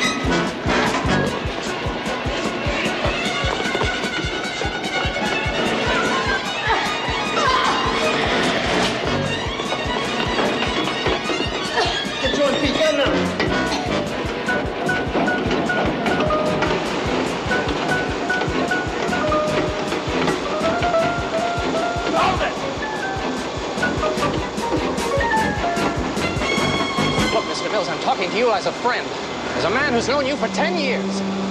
The answer is no.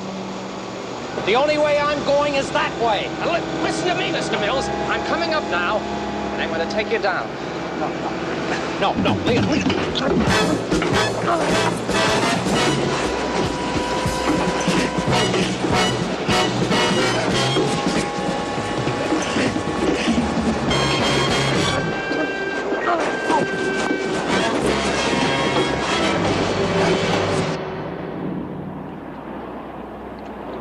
I'd beat it fastest. Rip it up my sleeve. Anyone who orders 3 scoops deserves that. That's your considered opinion? That's my opinion, yeah.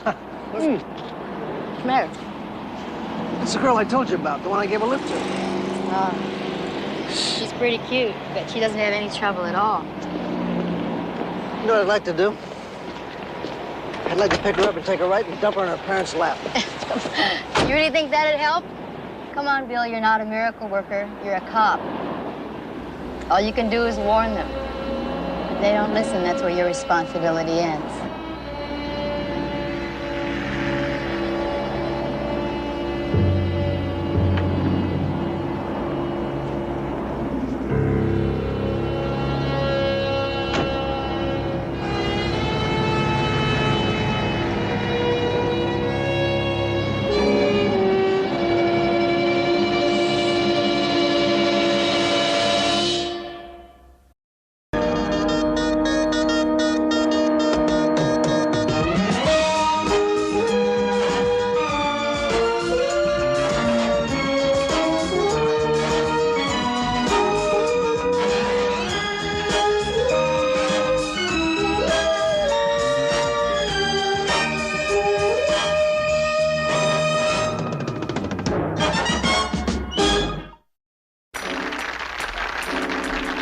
Who's my target? The perfect minorities to hate, Amelia. The smut peddlers. My name's Amelia, same as you, and I'm a prostitute. But then if you admit it, why didn't you tell the voters the truth? It was past history, private. One flew over the councilman's nest. Get me back to simple crime in the streets.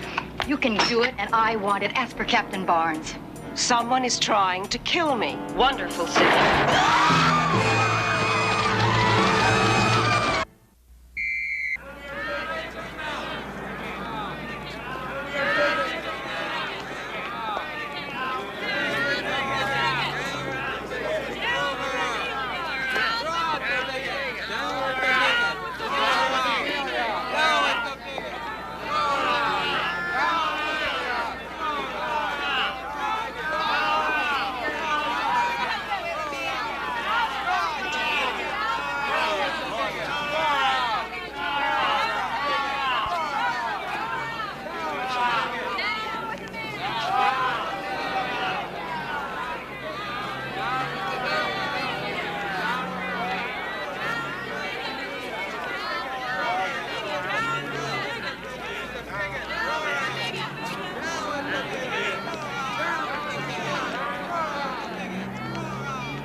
And now here, once again, our own Amelia Boyer.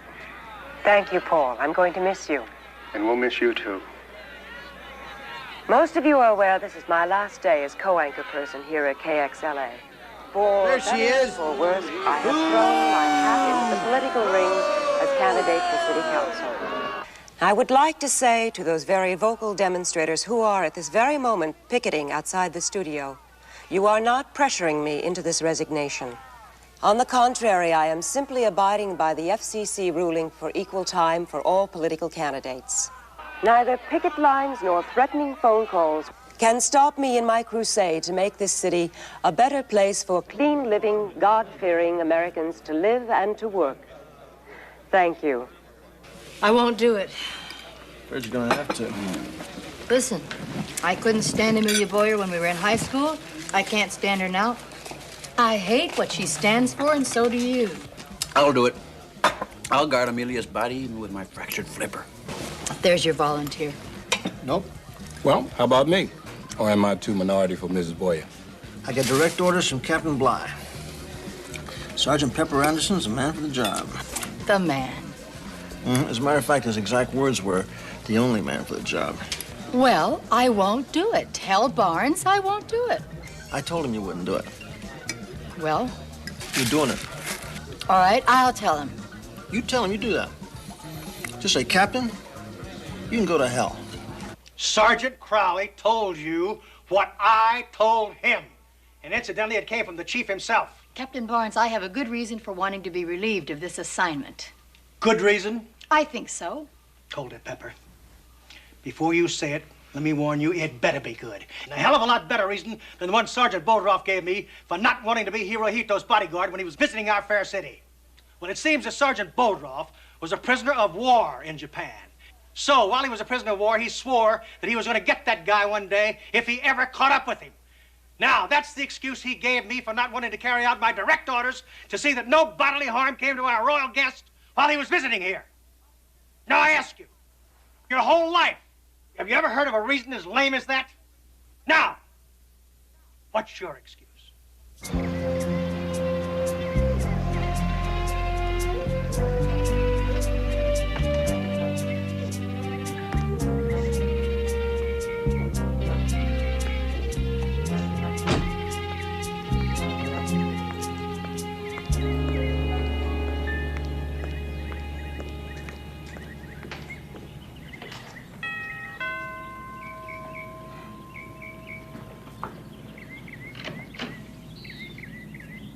Yeah?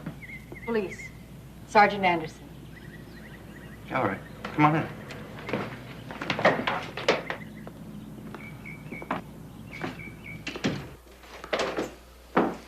We've got certain rules in this house. This way. And one of them is, I'm gonna have to frisk you. I hope you don't mind. I mind. You don't. You don't have to frisk a cop. Hello, Pepper. Hello. Amazing. Simply amazing. Who'd have ever guessed that the prettiest girl in high school would end up a lady cop? Policewoman. And I wasn't the prettiest. Whatever. Udo, would you take the policewoman's bag to the guest room? With pleasure. Thank you. Udo's quite an animal. I'm sure you'd know. The same fun-loving Pepper, except your hair, isn't it blonder? You've lost a little weight. Amusing. I try. At least I made something of myself after I left school. You certainly did. I've come a long way, baby, if I do say so myself. And just imagine you, the girl most likely to succeed, my bodyguard. I asked the chief of police especially for you, and only you. Thanks. I really appreciate that. Home. Be it ever so cluttered. Say hello to Sergeant Anderson. Pepper in high school. My whiz kids, June and Jim Brennan. Mr. and Mrs. How do you do? Hi. Terribly, terribly young and terribly, terribly bright. Almost human computers you feed in statistics and outcomes campaign strategy. What do you think of this, Sergeant? How's this grab you? Make you want to rush right out and vote for her? For Amelia Earhart, anytime. Pepper's hardly the one to ask. She even voted against me for high school president. I won anyway. I remember. My kickoff speech, have you double domes given it some thought?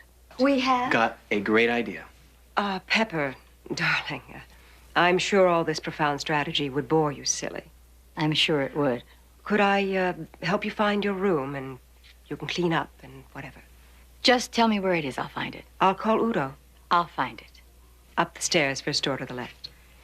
Nice meeting both of you. You too. How come when I yell for a cop, I never get anything like that? Down, boy. This great idea. If you can get your mind off of sex and back to business, this great idea, I hope it has something to do with Councilman Grant. Did that investigator you hire find out anything? Not yet. So far, your most worthy opponent seems to be just that, most worthy. But something will turn up. And what if nothing turns up? Oh, it will, Amelia. Trust us. We'll make sure that it does. Did anyone check into his connection with those landlords who rent out those smut shops down on Bailey Street? Yeah, there's no proof. But we got a letter definitely stating that Grant... Crackpot time, Amelia. Did you see who signed it? Queen Victoria. Any rumor is potent before the election. All right. All right. So what's this great idea for my opening speech tonight? Who's my target? The perfect minorities to hate, Amelia.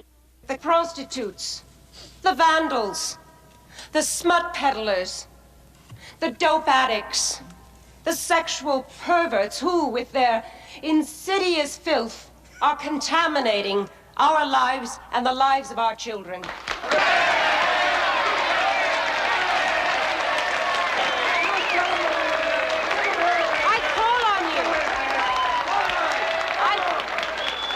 I call on you to help me protect our neighborhoods against these people. To exterminate those who are responsible. Not only those who commit the crimes, but those who allow them to happen. Protect our neighborhood. Protect our neighborhood. Protect our neighborhood. Protect our neighborhood. Protect our neighborhood. May you all be quiet, please. Quiet. Please, ladies and gentlemen, please, let the Reverend speak. I speak, Miss Boyer, as both a minister and a private citizen. And as both, I am all against pornographers, vandals, and other true criminals. But I cannot, with any conscience, continue to listen to your attacks against Councilman Grant.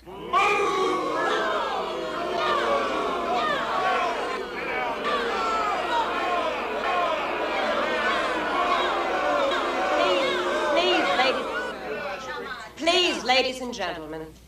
I'd like to say something. I'm a housewife and a mother, and I represent the Better Government League in this city. I'd like to go on record in decrying your heavy-handed use of extremist tactics, Miss Boyer, in order to gain votes for an office that we feel you are not, repeat, not qualified. Hold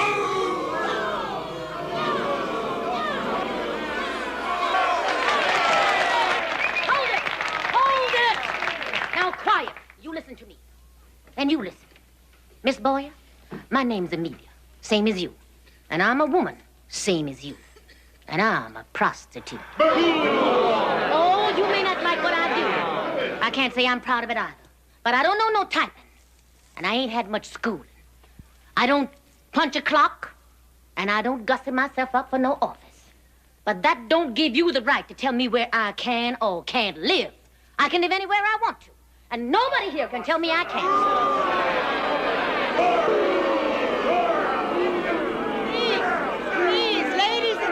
Ladies and gentlemen, please.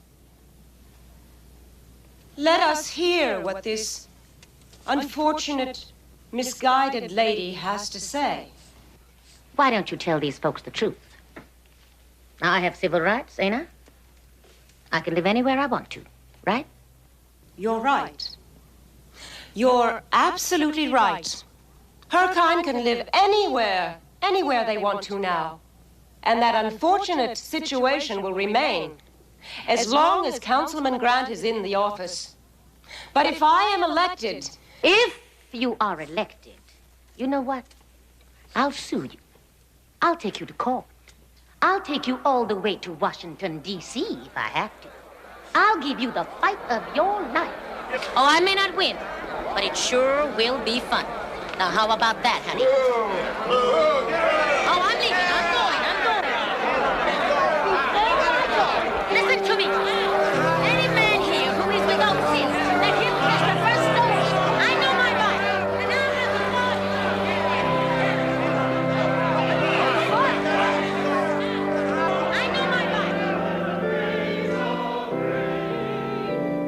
Listen to this. I cut this out of the editorial section this morning. In Germany, the Nazis first came for the communists, and I didn't speak up because I wasn't a communist. Then they came for the Jews, and I didn't speak up because I wasn't a Jew.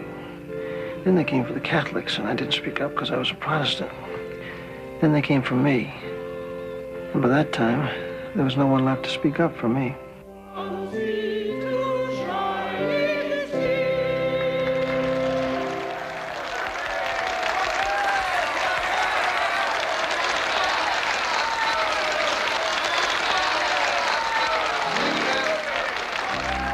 Why me?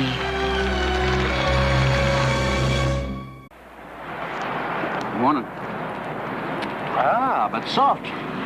What light do yonder window breaks? 'Tis light in yonder truck. Why don't you fix it? I never knew Shakespeare too well.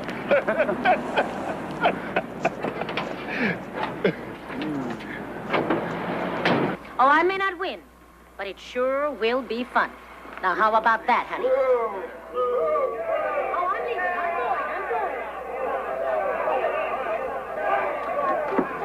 going. Get lost, sister. You don't need that kind. Take it easy, my darling. Oldies, what did she ever do to you? Streetwalkers, commies, preverts. They don't belong here. Well, where do they belong, Goldie?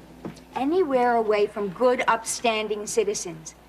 Hey, you two aren't sticking up for that hooker, are you? Goldie, I don't care if she's a hooker or a nun. I'm talking about rights. Hookers got no rights. Is that your truck parked out front? Yeah. Did you know you left your lights on? I got it. Oh, thanks. You're welcome.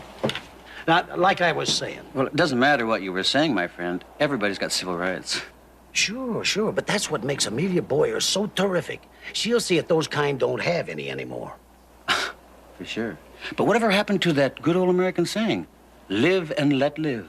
Now, that's the way I used to think. But then I started looking around at what's going on, and I don't like what I see. I mean, I don't like those people around, especially not here. You know, I'm sure gonna miss that Amelia on the 6 o'clock news every night. You know, when she says something, you can believe it. And she says Grant is weak, and he is. That's right. Why, do you know that he even thinks it's all right if you're gay? Yeah. But that Amelia is a living saint if ever there was one. And when she sings, oh, beautiful for spacious skies. What are we doing, auditions for the Gong Show, Goldie?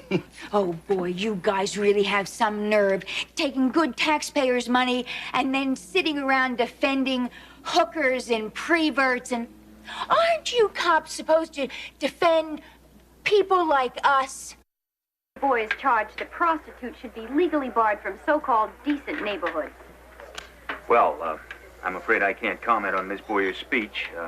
I've been here at our fundraising banquet all evening, so frankly, I didn't hear what she had to...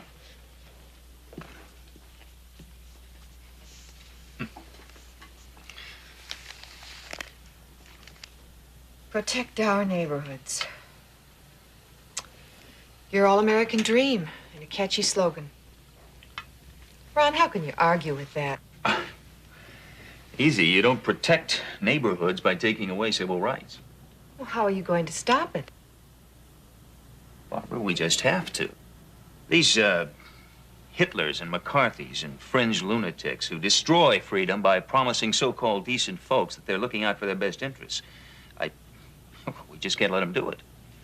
Every citizen has the right to express himself, but legally, honestly. Can you hear yourself, darling? Can you hear this pedantic soapbox ring you're getting into your speech? Well, the voters won't buy it. I mean, it's... Well... More coffee? Please. All right, Barb. Something's been bothering you all week. What? Nothing. That nothing means something. Did you hear that ring in your voice? It says, what I am saying, I do not mean. Thank you. Now, what's wrong? Don't let that woman drag you down. Withdraw from this rat race, please. What? Make an announcement that you've decided not to run in this year's election. Why would I do a thing like that? You want it in one word? Yeah. Amelia. In 2 words, Amelia Boyer. Ron, I'm afraid of this woman. She could crush you. She can make people believe anything she wants them to believe. So what can she say about me? Think. For one moment, think. It doesn't matter now. We know it doesn't matter anymore. But think what she could do if she found out. Daddy, how do you like it? Attention all 3rd graders. That's great. Did I spell the words right? 100%. I'm going to thumbtack it to the bulletin board in school. Good idea, huh? Well, Marianne, don't you think it would be a good idea if someone were to put up an Amelia Boyer poster, too, on the same bulletin board? Why her? Freedom of choice. You see, all the 3rd graders should have a chance to decide for whom they want to vote. Well, I think it's pretty dumb myself, but if you say so. I say so. Here's your lunch. You better hurry. School bus won't wait. Bye. Bye. Have a good day. We love you. Love you too. I'll see if someone wants to put up an Amelia Boyer poster too, even if I still think it's dumb.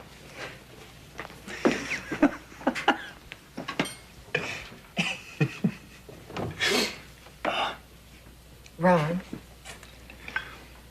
you could always go back to teaching. I'd like that. And lose out on that crucial 3rd grade vote for the city council?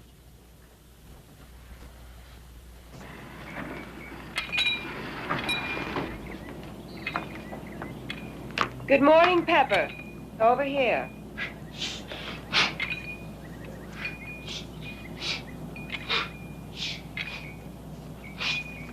Bravo, Udo, bravo. Laugh, dear. He loves encouragement. Why don't you throw him a fish? Lady Cup, how'd you sleep last night? Alone. Thank you. Udo, go take a shower. Yeah, boss lady, whatever you say. Coffee hot? Help yourself. I'll call Marguerite for your breakfast. No, thanks. Just coffee's fine. You don't like me very much, do you? You never did. I don't like what you stand for. And what does that mean, what I stand for? You're a hypocrite. You always were. Throwing around all that garbage about protecting the good guys from the bad guys, the evil, the undesirables, the untouchables.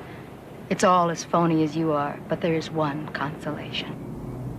Oh, what's that? You'll never get away with any of it constitutionally. Oh, you're a lawyer. If you are elected, Amelia, you won't change a thing. Only the trappings will be different. A sense of new power, a new office, a new bed to sleep around in. Bed to sleep around in. Grammatically incorrect. And what's that supposed to mean? Are you implying that I'm a tramp? You tell me. I mean, what's the difference between doing it for money or favors? I resent that. Remember Beatrice May Jesse? Beatrice May was a thief. That's why no one voted for her for class president. Lucky for you, they found those stolen supplies in her locker the day before the election. Alan Hunter found them, didn't he? I wonder how he knew they were there. Beatrice May was guilty. Why else would she take that overdose? I don't know why, do you? Listen, Pepper, darling, I don't have to take this from you. I could get someone else from the police department. Great. Get me back to simple crime in the streets. You can do it, and I want it. Ask for Captain Barnes. I am not letting you off of this assignment.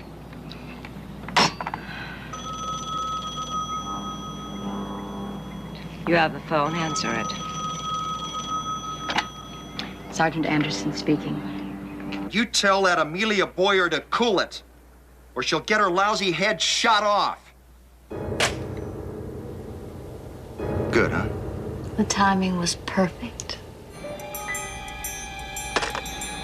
Who was that?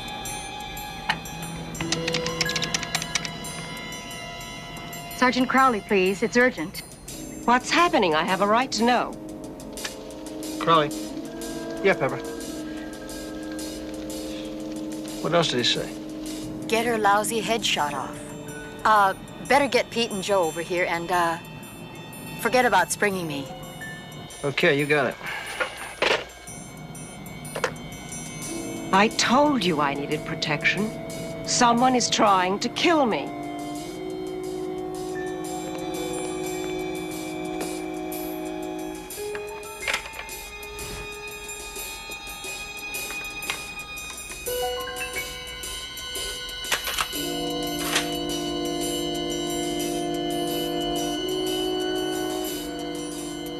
This Sergeant Anderson, good-looking chick? Good-looking chick. You sure you know what to do? Hey, this isn't the first time. It won't be the last. I'll call to verify if it's still on. You know the time and place? I know, okay? I know.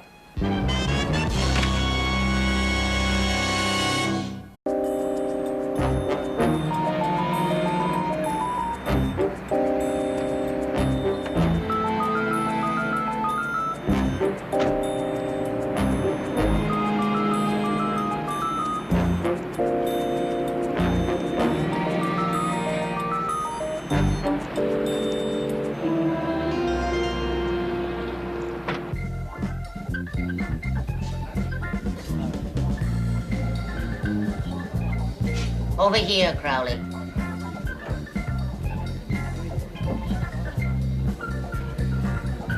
What's the matter? Can't you see in the dark? It's fun, will you? Rest your weary bones. What's that you're drinking, Shirley Temple? I'm drinking expensive on you. You see, if you'd come to my place like I told you on the phone, drinks on the house. Yeah, and I told you, you better be careful how you proposition me. I just might have to run you in. No, you wouldn't do that to a little old card-carrying coyote like me, would you, baby? I just might. Yeah, you just might. Anyway, I'm safe. You called me, I didn't call you. Now, what's on your mind, Crowley? And that's not a proposition. Look, I know how you feel about Amelia Boyer. Don't speak such language in mixed company, please. Level with me, Amelia, will you? Now, who's propositioning? Have you heard any rumbles in your business? Anybody threatening to blow her head off with a shotgun, anything like that? Boyers? Boyers. Well, we sure hate her guts. But we have enough trouble with the law in our regular business. Why make things tougher? Yeah, that's the way I figure it. Why? Bill Crowley? Yeah. Telephone. Excuse me. Thanks. Crowley. Oh, yes. Yes, sir. Yes, I understand. Where are you now? On the corner near you there, there's a coffee shop. That's right, that's it. About 15 minutes? Okay, I'll see you then. Thanks.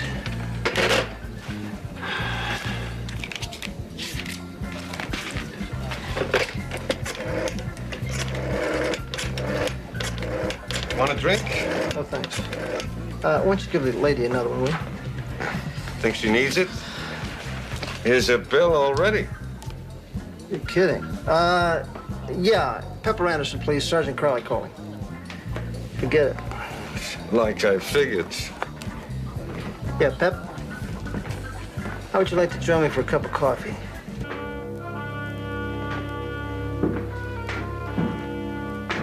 Hey, Fuzz. Where's Pepper? You mean Sergeant Anderson? Well, she went out for coffee. If it's all right with you. Oh, yeah. What's your name? Are you talking to me? Yeah, I'm talking to you. Well, my name is Investigator Pete Royster, but you may call me Peter. Well, Royster, you don't match the decor around here. You got no swank. You get the drift? You don't know how much that hurts me coming from such a swank. I always thought I was.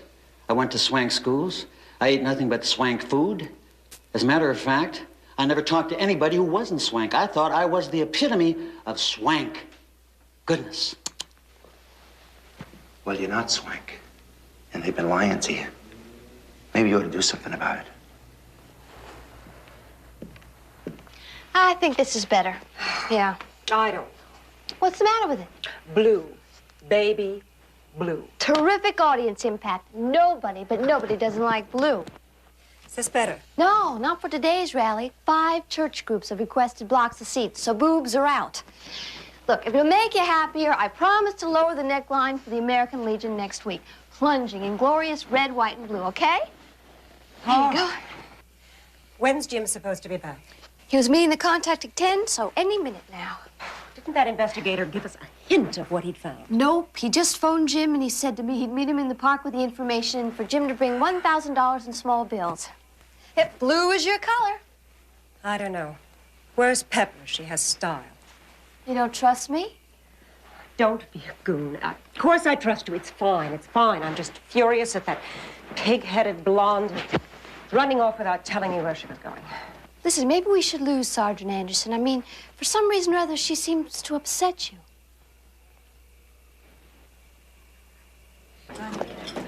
Coffee, black, please. Hi, Bill. This is Councilman Grant, Sergeant Anderson. How do you do? It's a pleasure. What can we get you? Coffee's all I'm having, thank you. It's here. That's fast service. Faster than you'll get in the city. Believe me. I have the feeling she's not one of my staunchest supporters.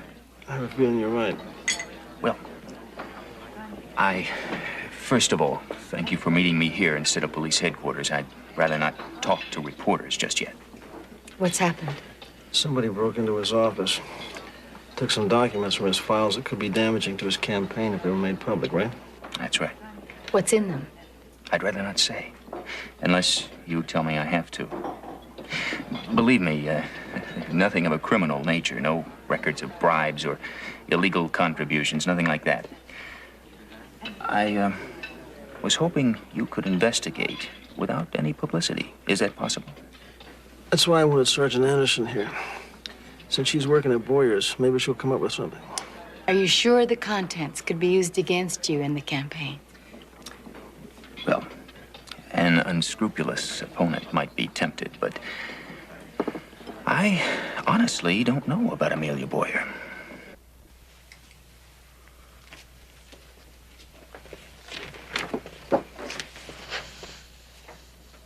Fantastic. Utterly fantastic. Is it worth $1,000? 10,000. 100,000. This'll do it. This will do it. What a sensation this will be at the rally this afternoon. Not yet, Amelia. We stick to the original plan. Why? This is all we need. We simply tell the voters the truth about their Councilman Grant, war hero. Well, maybe you won't have to tell them the truth. Not if we do it our way and force his hand. All right. Do it our way, Amelia. And you won't have to worry about Councilman Grant anymore. It's on.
well, it's so. I'll buy it.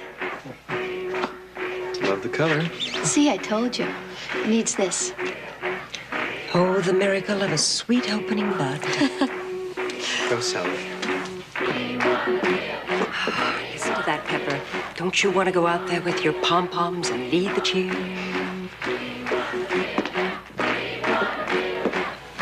Cheerleader, huh? Someday you have to show me your pom-poms.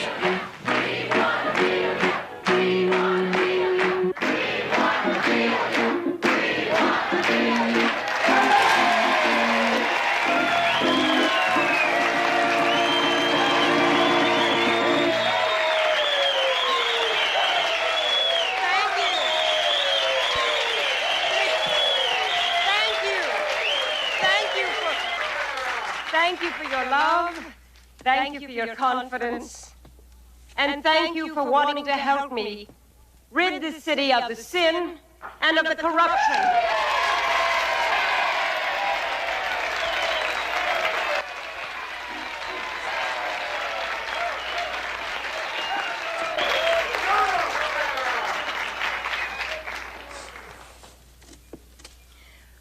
When I started this campaign, I made a promise to myself that I would never say anything personal against my opponent, Councilman Ronald Grant, who is a family man and a hero of the Korean War. I unfortunately must now break that promise in order to be a good American citizen and reveal to you documented evidence that has come into my possession, proving that Ronald Grant has been less than truthful with you, the decent voters of this wonderful city.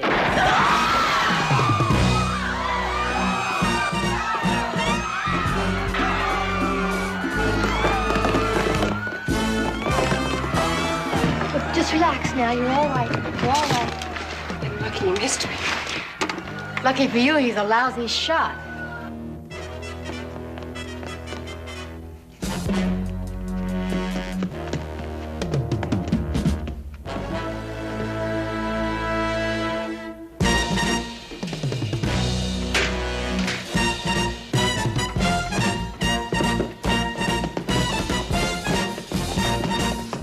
Stand back!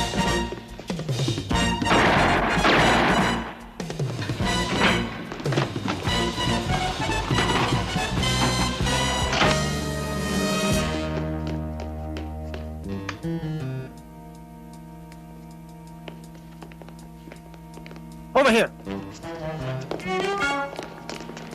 Where'd he go?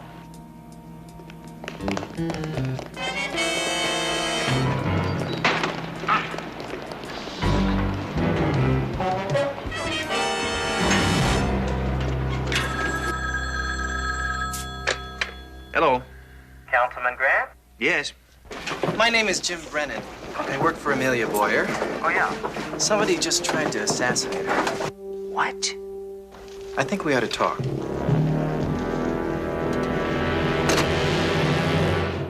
This is Bill Baldwin speaking to you live from in front of the palatial home of Amelia Boyer. We're waiting for the arrival of Councilman Ronald Grant. According to a spokesman for Ms. Boyer, the councilman called her almost immediately after the attempted assassination, requesting a meeting between the two. Now, although Amelia Boyer has said herself that she believes that Councilman Grant was in no way involved in the shooting incident and the attempt on her life, and even though it was at the same time that she was about to reveal, and I quote, documented evidence that Grant has been less than truthful with the voters, end quote, I'm sure the news people gathered here, like myself, will want some answers to the questions about his possible involvement in that shooting incident. Ladies and gentlemen, I see a car driving up now. It is Councilman Grant. It's about that time.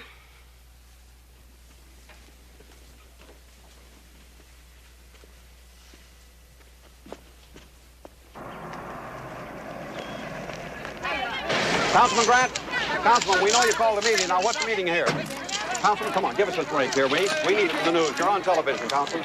Councilman, come on. We need the words here. We need the words. Our people would like to hear from you, Councilman. Councilman, please. What is the purpose of the meeting, sir? No comment. Yes, but our listeners I'm are sorry. anxious I have no comment. Well, you saw and heard, ladies and gentlemen. Councilman Grant has refused to say anything at this time about the rather extraordinary events that have taken place during the day. Now, we'll return you to our studios, but we will remain here, and when the councilman comes out, maybe we can get an interview with him. Bill Baldwin, KXLA News. There's no need to beat around the bush, is there? I think you're familiar with what transpired this afternoon. No, I'm not sure. I heard on the radio. Well, you know, I had nothing to do with this terrible thing. Take it easy, sir. We're not accusing you of trying to kill Amelia. That's not the reason why I asked you to meet us here. Yeah, on the radio, coming over. The news reporter kept saying, I called you. You called me. Does it matter who called whom? You're here. And I think deep down in your soul, you know why you came when Jim called, don't you? Your medical records. Those files that were taken, is that your medical record? Yes, yes. Well, Amelia, speak up. Are you in any way insinuating that I had something to do with that burglary? Another election? Another thief? Only no Beatrice May to blame it on. You are definitely out of line.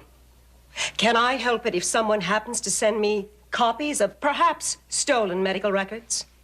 That some loyal, decent citizen bends the law a bit because he doesn't want to see a sick war hero running our government and his life.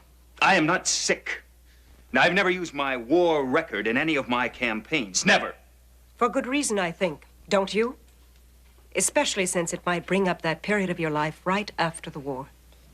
Mr. Grant, is it true that right after the war, you needed psychiatric treatment? Is that true? Yes. In fact, at the time, you were in such a catatonic state you might even be called insane. No, not insane. No, I never was insane. But you were committed to a hospital for nearly a year. Isn't that true? Not that long. Almost all of 1953 in the Veterans Hospital. The wing with the heavy bars on the windows and the guards at the door. It's all in the records. One flew over the councilman's nest. Do you deny it? Do you? Do you, Grant? No, I don't deny it. It's true. Well, then if you admit it, why didn't you tell the voters the truth before? It was past history, private history. I've been treated. I've been cured. I've pushed it out of my mind. Then we have to push it back. Let the people decide. You're not going to intimidate me, Ms. Boyer. You may as well know that. You're not quitting? No, I don't quit. All right. Then to put it more tactfully for the press, you're withdrawing. Not in your life. But don't you understand? We're talking about your life. You can do an awful lot of other things. Worthwhile things, you and your lovely family. Don't listen to her. You stay out of this. If you don't withdraw, Grant, you force me to tell the people the truth. That you are a sick man, unable to fulfill the responsibilities of his office. I almost told them this afternoon when, fortunately for you, I was interrupted by a would-be assassin. Probably hired by you. No professional would miss you that far unless he did it intentionally. Now you've gone too far. I want you to get out of here now. With pleasure. Get out! Hang in there, Councilman. Don't give up.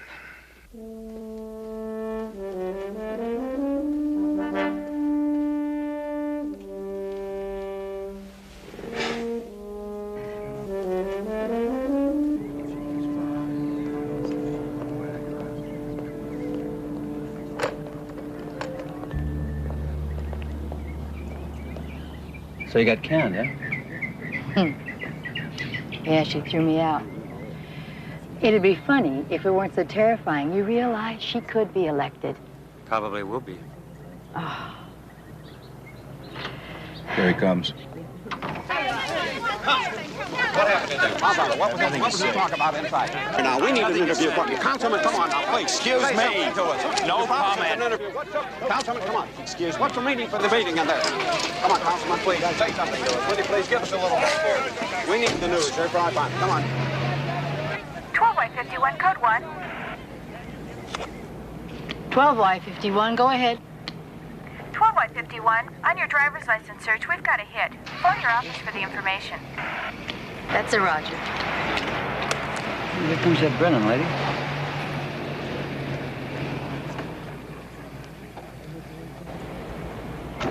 Listen, you follow her. It's just a hunch, but see if you can find out who she's trying to contact. All right? What, you not coming? No, I got a call to make.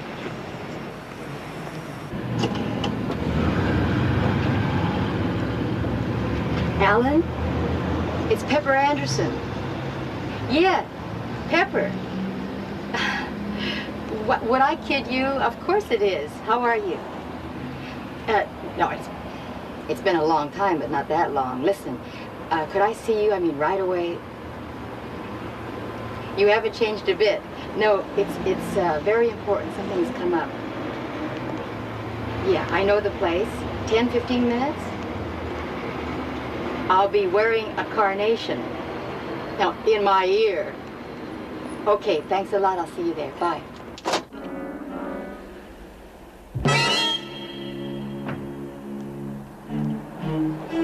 Do we follow her?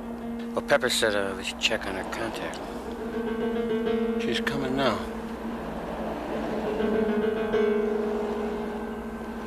She's getting into the car. Let's go.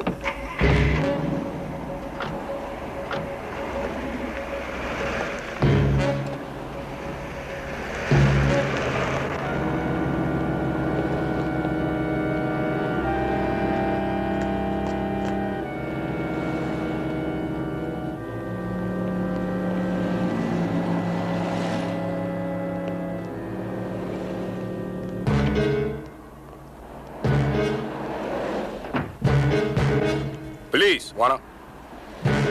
Police! Police, hold it!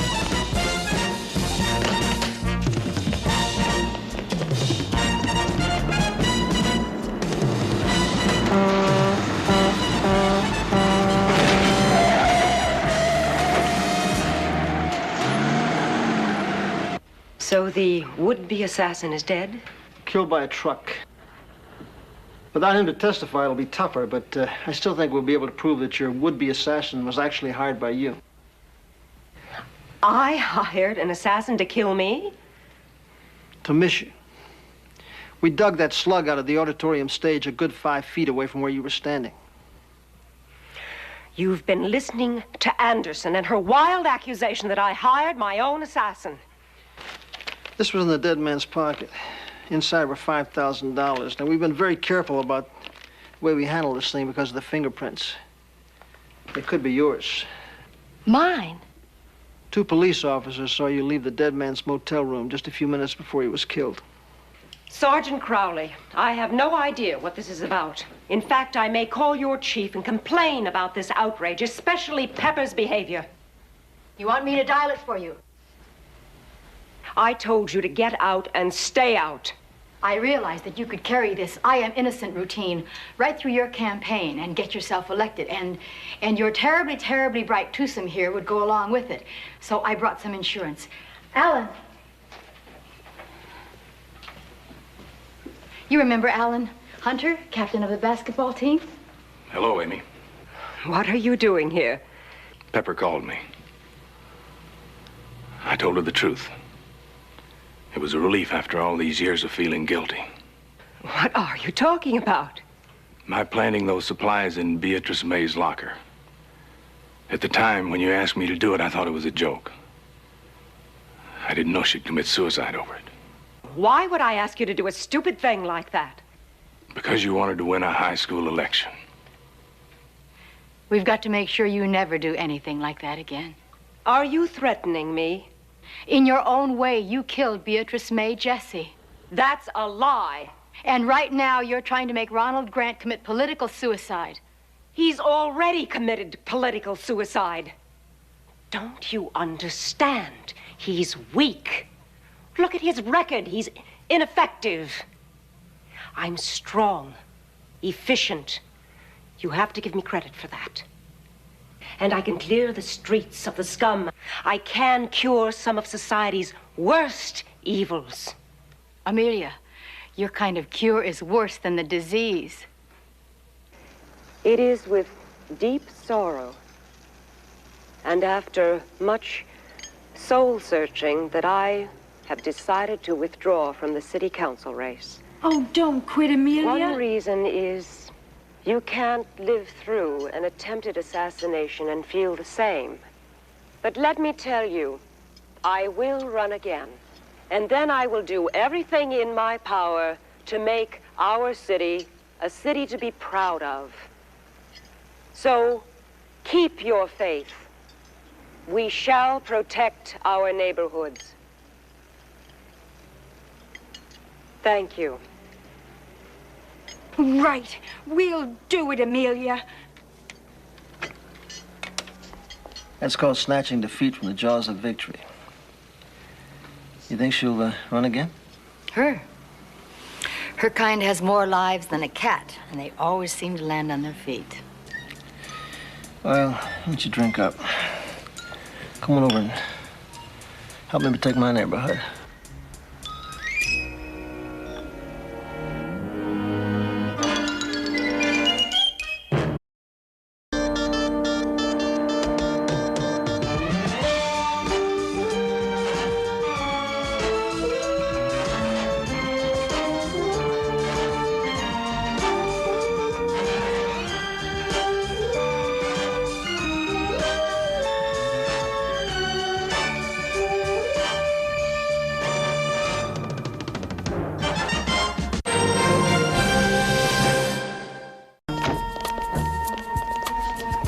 All right, if you do, you'll be deader than that beef that's in the truck. You couldn't hit the side of a barn without... Come, ready? Come on. I already bought a load of beef from them. And quite frankly, the price was right. So right that it might have been stolen? So right that with these people, you don't ask questions. You don't want to cooperate with us, do you? Police officers, get him up there where I can see him. Come on, let's go. Get him up! Hey, come on.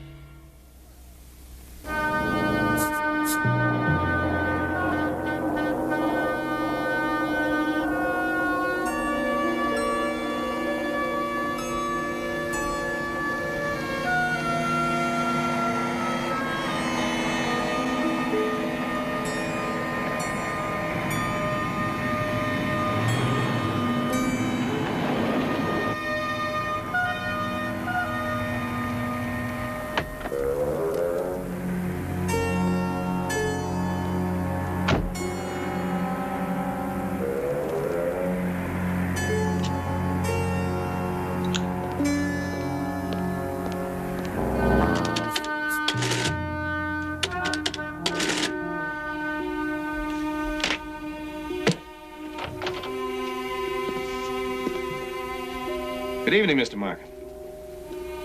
You remember me, don't you? Thorne, isn't it? Yes, sir. How did you get in here? Your back door was unlocked. No, it wasn't. There's no need for us to argue, Mr. M. This is just a visit. If you've come to collect, you're wasting your time. I told your boss yesterday. I can't even meet the interest payment this month. Business is lousy, huh? Terrible. Take a look yourself. No need to do that. I'm the bearer of good news. I'm not borrowing any more money. Not from you people. Who from, then?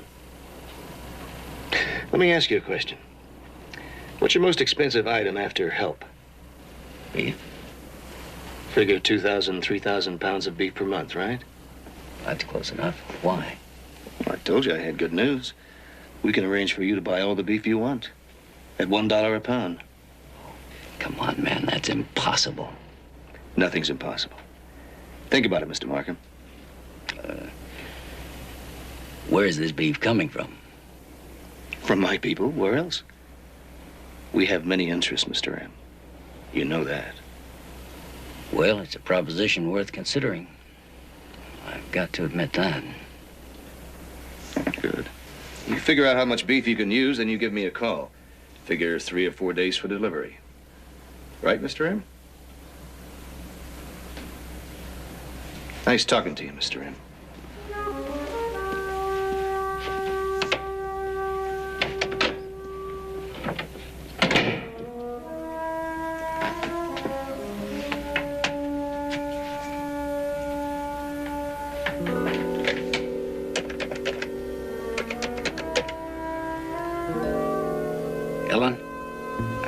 Is the commissioner still awake?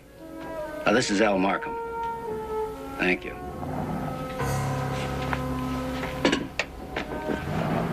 Stewart, I'm sorry to bother you at home and at this hour, but this is important. I've just been offered some stolen beef.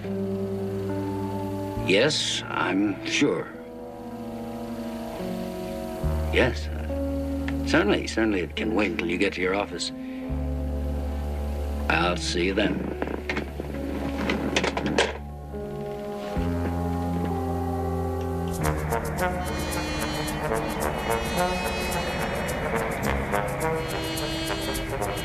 Hey, look, Al Marham's car is still in the parking lot. Come on, we better check it out.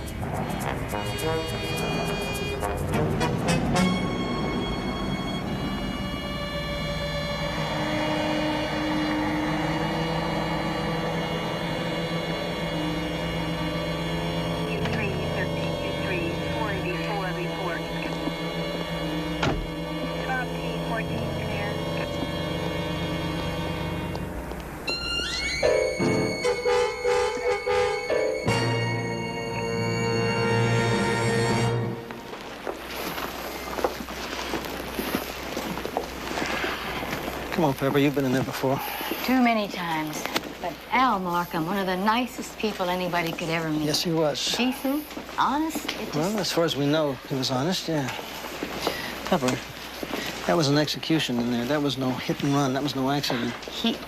He's closed down twice in the past 3 years. Everybody knows he was, had heavy financial problems, but don't you think he might have tried to save it with a big loan? He could have gotten mixed up with a loan shark, sure. But I tell you something, Al had a lot of assets. I think they would have made a strong effort to collect before they'd have killed him. I mean, they just don't work that way. No, there's more to it than that. Yeah. It's got to be the stolen beef. Well, you can interview the commissioner, and I want a verbatim report on the content of Markham's telephone call.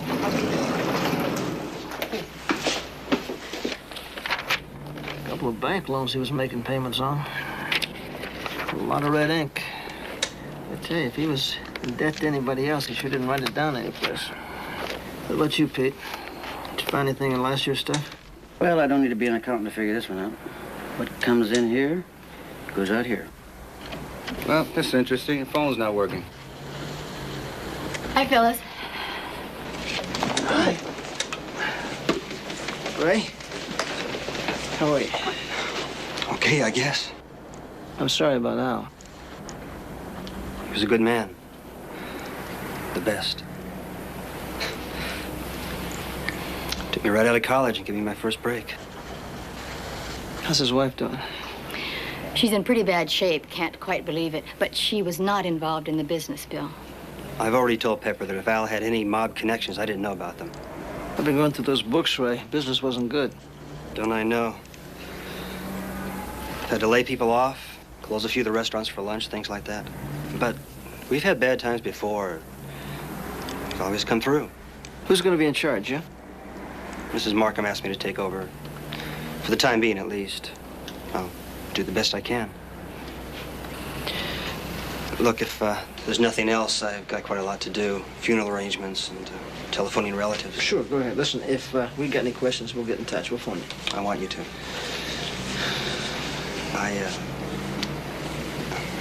Be in touch. Thanks, Ray. Nothing? Not yet. Take a look at this. What do you got, Joe? Wire got hooked over the cradle, wouldn't release it. A bug? Yeah. This wouldn't be the work of the feds. I'd use a lease line. No, this looks more like something a private investigator would do. Yeah, but who would have hired him? Well, whoever was monitoring this thing sure knew about the phone call to the commissioner. Slide it over. Hey. I see you all met with huge success. Hi, Pepper. How about a beer? Yeah, thanks. I tell you, whoever backed Markham's loans playing it very close to the chest. We talked to little Jimmy. Now, Jimmy knows every loan shark in this town. Not a word about Markham. Well, maybe that's not the answer. No, it's the answer. We just haven't come up with the right combination. Here, I'll take it. Thank you. What about beef? Isn't that what part of this is all about? I checked through R&I. Locally, there hasn't been a theft or a hijacking in the last 3 months. And Bill checked with CII, and he came up with something pretty interesting. Strangely enough, there's been an upsurge in cattle rustling, especially in Central California. Really? Yeah. Anybody here know anything about cattle rustling? You're not going to believe this. You're kidding. Back in Montana? No, Wyoming. You rustle cattle, right? I can at least tell you how it was when I was a kid. But it's got to be a little bit different now, Pip. Just a little? Well, it is. Wyoming became a state. Thanks a lot. No, I understand today that they rustle, slaughter, dress, and package all in 24 hours. I do know somebody. Yeah, an old hand in the cattle business. Yeah, he'd know. I could drive up tonight. Why don't you?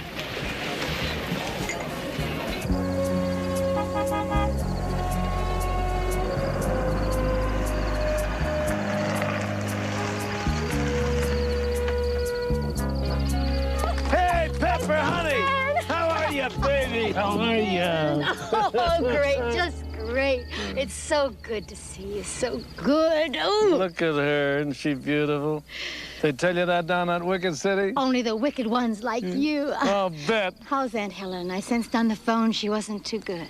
No, she's not too bad, not too bad. She's just dying to see you. She's been on pins and needles since you phoned. Oh, and watch the tiles now. We're trying to fix this old barn up. We're not getting any help from the landlord, you know, so really watch yourself now, okay? Now I'll come back and I'll get your bags later. Now watch your step. Okay. You look great. Yeah, I feel good. Oh. Oh, Uncle Ben, it's charming. Well, you can thank your Aunt Helen for that. Oh, it's just... Pepper. Aunt Helen. Dear Pepper.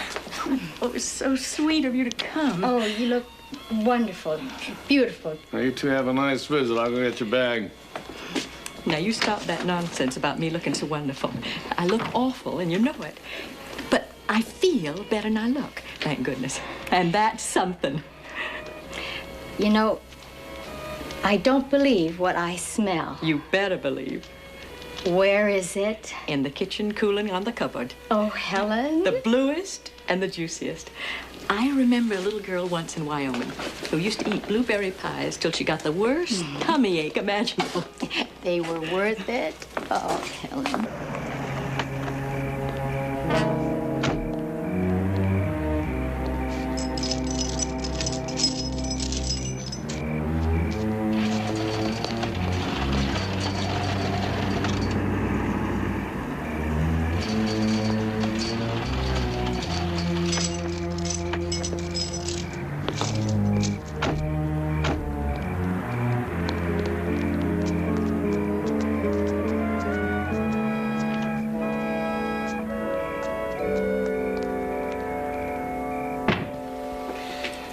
Wait a minute, Ray. A toast to our new and profitable association. I'll drink to that. I'll drink to anything. Well, Ray, since you're here, I assume you're interested in my proposition. That's correct, Mr. Galloway. Willie, sit down. Willie. Well, how many £1,000 to start? 2? That's not even a dozen head. I'd suggest 3.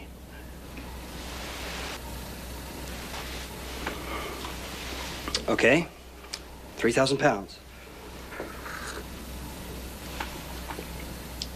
Dressed. Where do I sign? Nah, your handshake's good enough for me. I'll be in touch. It's a pleasure doing business with you, Mr. Willie. Good night. Night. Monk, take Mr. Roberts back to his restaurant, huh?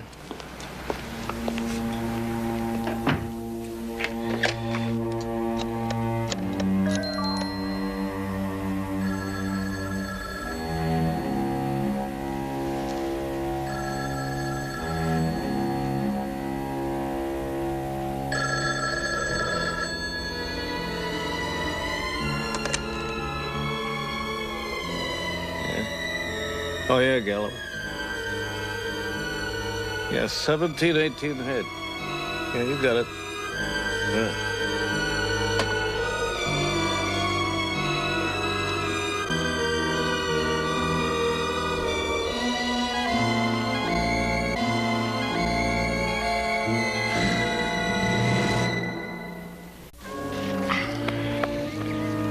Say, you know, Pepper, you rode that horse real good for a police sergeant. Well, look who taught me. Well, that's true enough. He was such a funny little thing.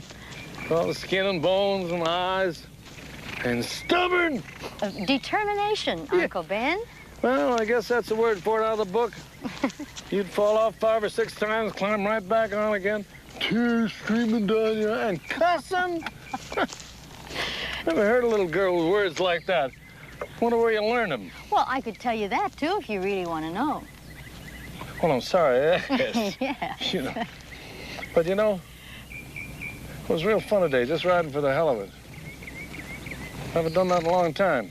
You know, riding alone isn't much fun. How sick is Aunt Helen? I mean, she looks so pale. At dinner, she only said that she had this kidney thing. Well, now, you know, she'd raised the roof. She knew I was talking about it. But I got to tell somebody, Pepper. You know, she lost that kidney last year. Hmm? Well, the one she's got left ain't working so good, and I got to take her down to the hospital once a week. They put her on that machine. Dialysis? Yeah, that's it. That's expensive. Yeah, and you know, we don't have any insurance to speak of, so I sold that spread we had in Nevada, and we moved here. And there's a little work here and there for an old cowhand, so between that and the money from the place, we get by. Now, don't you look so sad-eyed. Glad to get it off my chest. I feel better. Now, tell me about you. I mean, about your life. What's happening?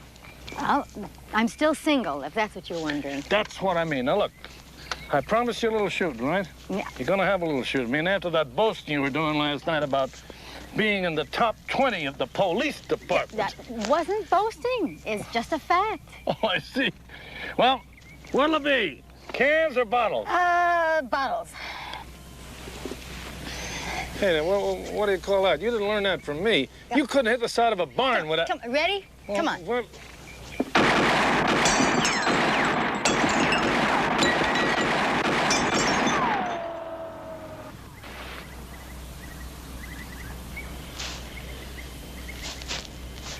maybe I ought to try that, huh? Yeah, here, let me show you. What you... Oh, come on. Hey.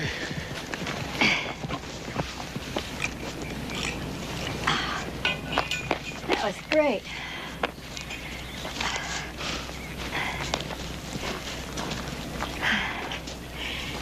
Uncle Ben. Yeah.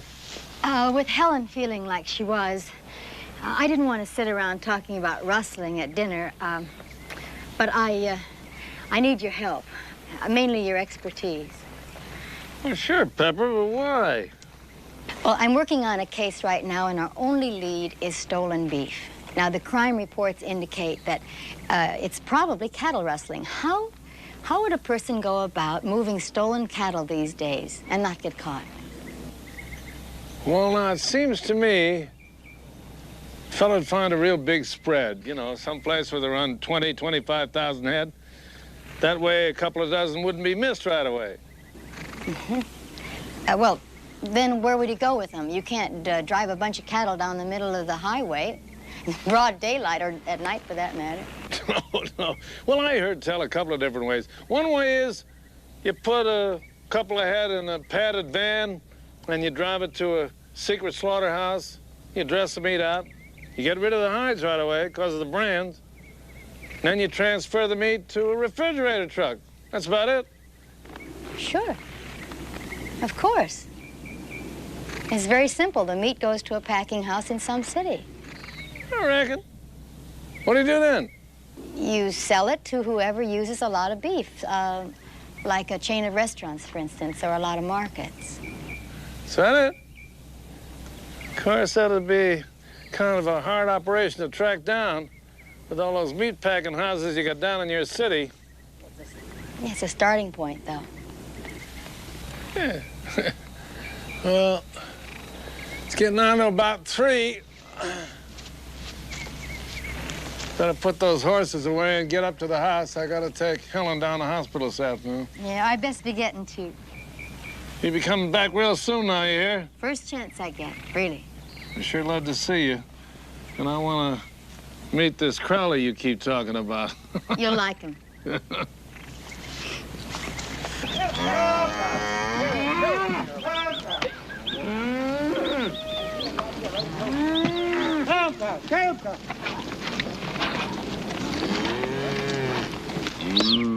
Get up there!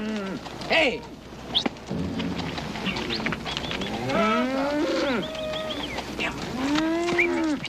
Come on, get in that truck.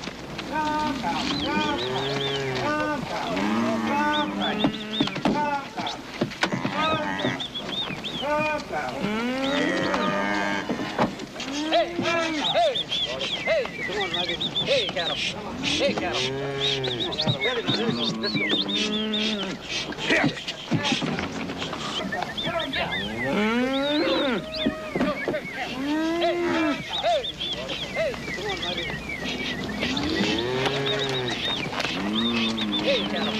Hold it, Maxwell. What the hell's the matter with you, Fletcher? How do you don't even see it? He didn't even turn his head.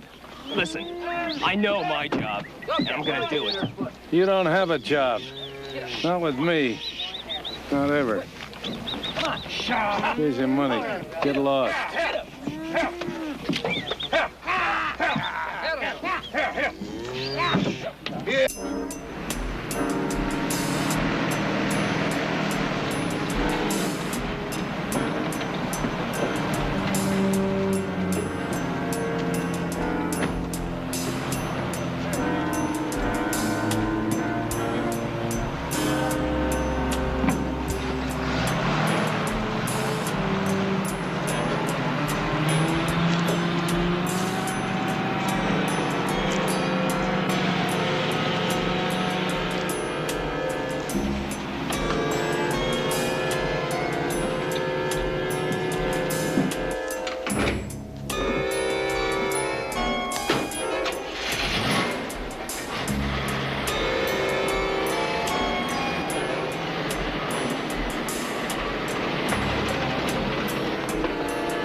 And that's it. The meat packer's the middleman, and he sells the beef to whoever wants to buy it. Cut rate, of course. He doesn't even have to be a packer. Probably isn't. All he has to have is a packing house to store the meat in. Interesting. Yeah, interesting. Yeah, where do I start? The California Cattlemen's Association sent me 10 pages of wholesale meat distributors. Why don't you start at the top of page 1? Hey, Joe, catch. You found it. Now, what I want to know is who manufactured it and who purchased it. Yeah, well, that sounds like a lot of fun. You know there's no name brand on this thing. That's why you're going to take it down to the sound lab, and they're going to dismantle it, and then they're going to tell you who manufactured it. Yeah, okay. All right, little fella. Let's go look into your past life and see what we can come up with. Well, at the risk of getting a bum and steer, I think I'm going to check this list and see if anything's changed hands.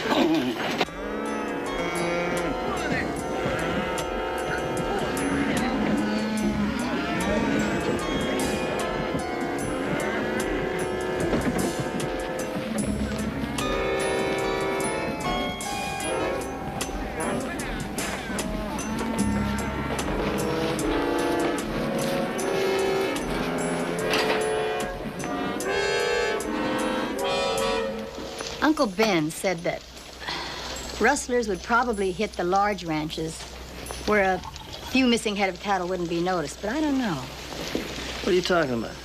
Well, with the price of beef what it is, I think most ranchers would know exactly how many steers they had. Sure, they probably go out and count them every few days. Who do you report it to if you come up short of steers? I'll call CII and have them check out Bakersfield and Fresno. Yeah, why don't you do that? As soon as you make a fresh pot of coffee. Why do I always have to make the coffee? Because you're here.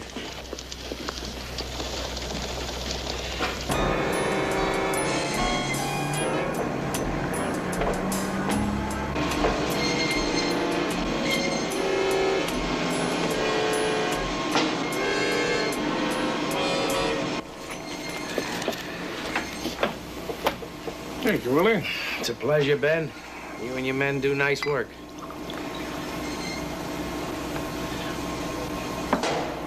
So you can Dolly Maxwell, huh? He thinks he's Billy the Kid. So you made an enemy. Better watch your back. Hey, now that's real smooth. How about another little dollop? Sure. How's the missus? Oh, she's fine. She's fine. This is gonna help. Yeah, well, we got a real good customer now, Ben. I'll need another shipment from you in a week or 10 days, and after that, more, probably on a regular basis. How's that sound to you? Anything you say, can I use your phone? Sure, go ahead. You want a little head on it? No, man. You know, as long as I'm in town, invite somebody to dinner.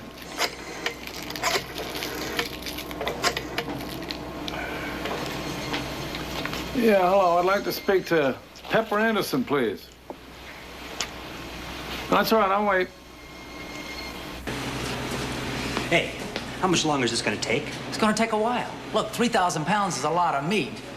Just relax, Roberts. Yeah, I'm trying to, but there's still a couple cops in the place. Cops? Yeah, don't worry, they're friends of mine. They come here all the time.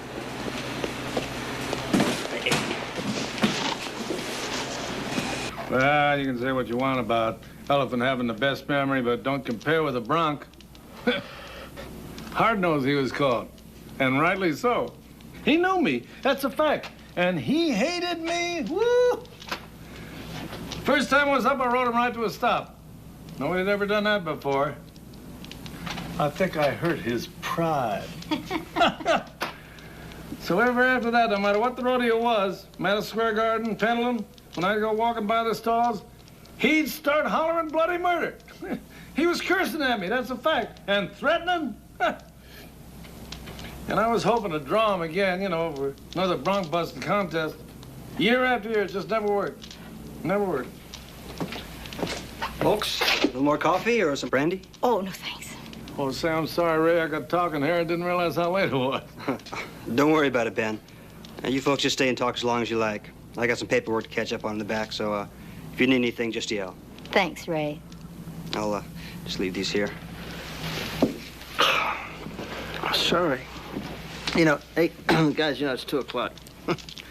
Ben, I'm a working man. Can't we just stay till... Let's hear the rest of the story, okay? Well, anyhow, I was pretty busted up by then, you know, and I figured to quit rodeos altogether, you know, but there was one big one still at Madison Square Garden.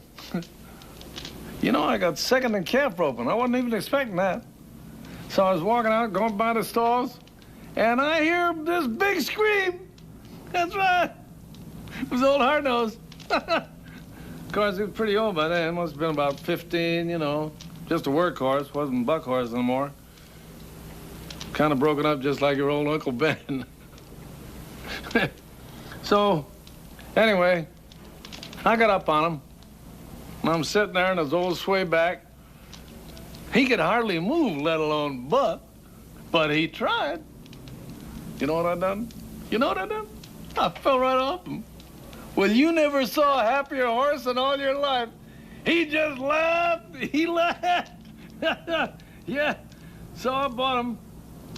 I bought old Hard-Nose and I took him back to my place. And we kind of hung around together all the time then.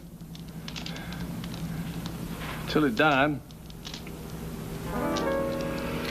You know, you're a sentimental old cowboy. That's what you are.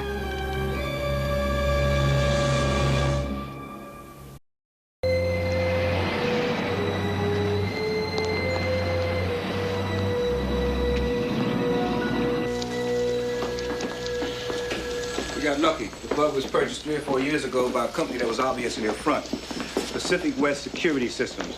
I went to the address, found out he'd been out of business a year and a half. That's lucky. Recognize him?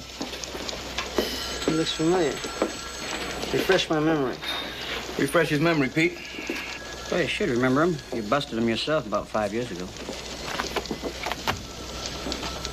Sure, William Galloway. He was the middleman in that big hijacking ring, right? You got it. Only he took a walk because none of his Confederates would testify against him. This is the bug, huh? He was Pacific West Security. Intelligence says it was a front for a loan sharking operation. Don't tell me.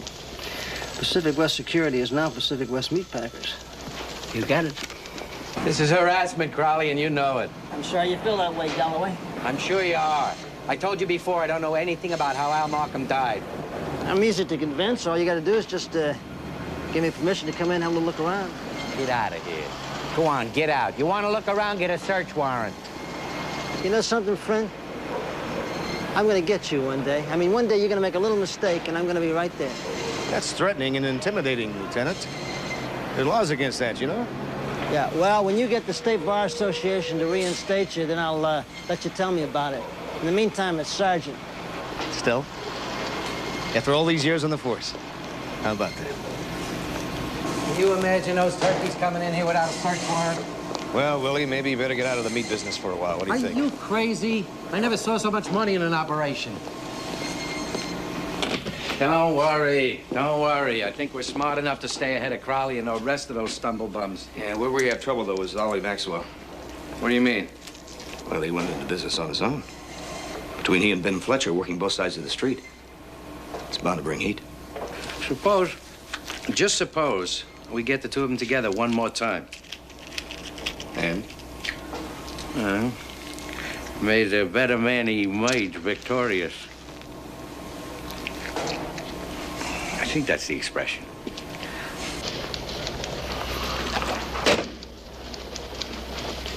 The commissioner read your follow-up report. He thinks it's Galloway, too. He wants us to put a surveillance on him. He's not gonna be moving now. Why don't you tell the commissioner? Ray Roberts. He buys a lot of beef. So why don't we get him to buy from Galloway? Sure, so why not? Just get off my back. No, I can't. Pepper, you don't realize what you're asking Yes, me to do. I do. I know it's tough, but we think Galloway had Al Markham murdered. Well, what can I do about it? You can help us. Ray, what we figure is Galloway was pressuring Al Markham into buying stolen beef. We want you to spread the word that you're interested in the same kind of deal. I already bought a load of beef from them. How did that come about? Galloway came in here and told me he and Al had a prior deal. And quite frankly, the price was right. So right that it might have been stolen? So right that with these people, you don't ask questions. You don't want to cooperate with us, do you?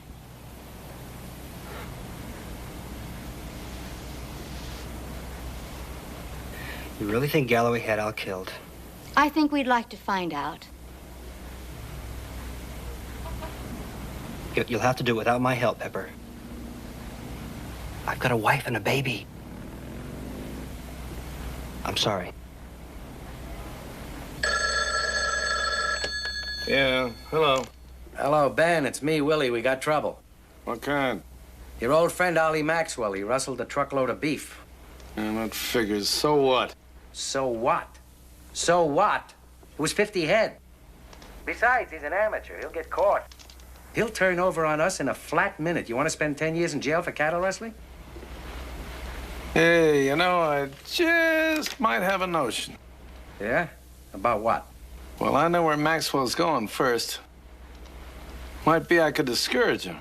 Somebody has to, Ben. We both know that. Now, about that meat. Oh, you'll get it. You'll get it, Willie. I knew I could count on you, Ben. Yeah, we'll be in touch.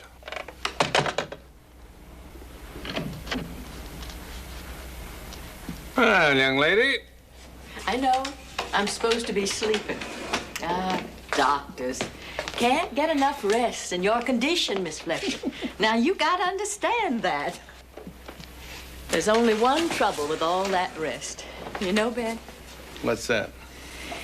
Gets to be real tiring.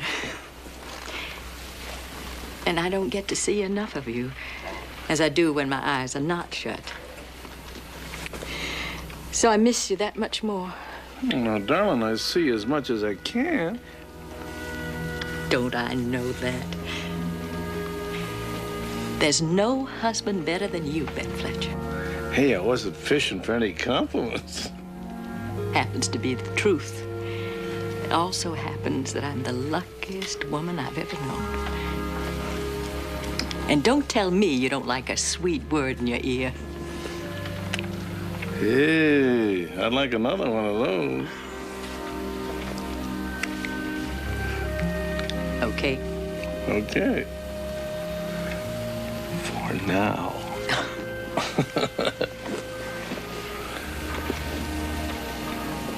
Who was that on the phone? Business. Serious business? Do I look serious? You did. A little when I came in. Routine. Hey, darling, what's the matter? I was just thinking how there's nothing routine in all those medical bills you've been paying for the last year. Come on now, I told you. I don't want to hear any more talk about that. You understand?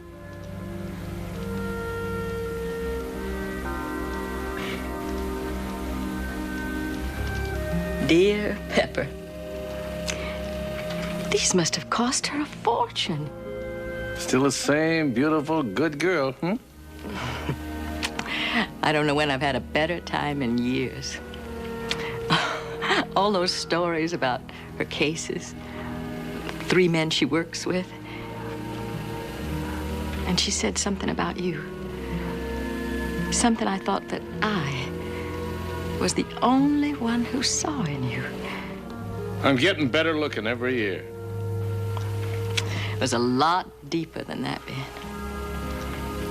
She said he gets to be even more of a real man. Kinder, more tender, more loving.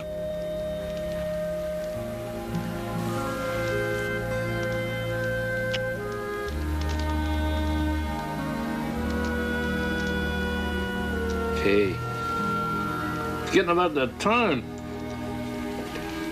What do you say we go in the bedroom and both of us get some of that famous rest of yours, huh? Hmm?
Easy now.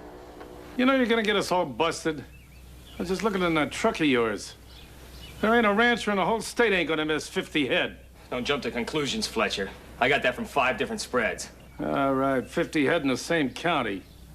You know, Galloway was right about you. You're an amateur. When you put that thing down, I'm gonna take your truck. Like hell you are.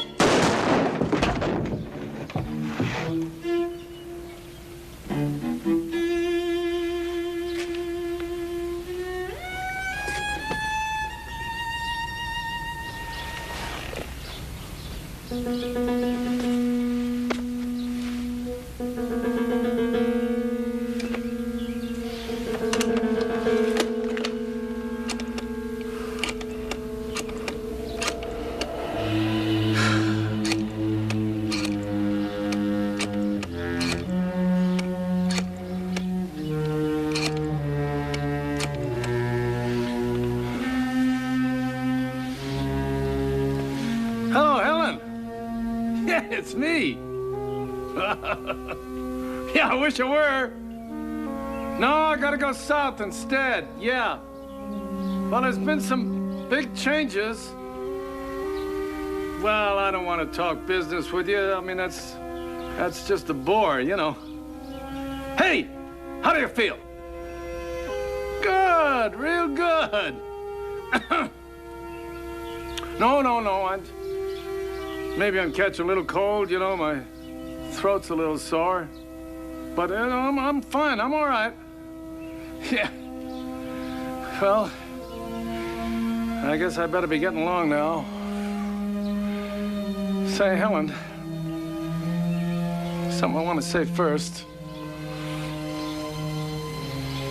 I love you, Helen. With all my heart. I love you.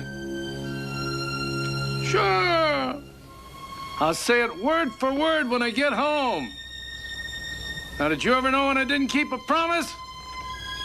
Now, don't you start that now. I love you, Helen. I'll see you. Yeah, real soon.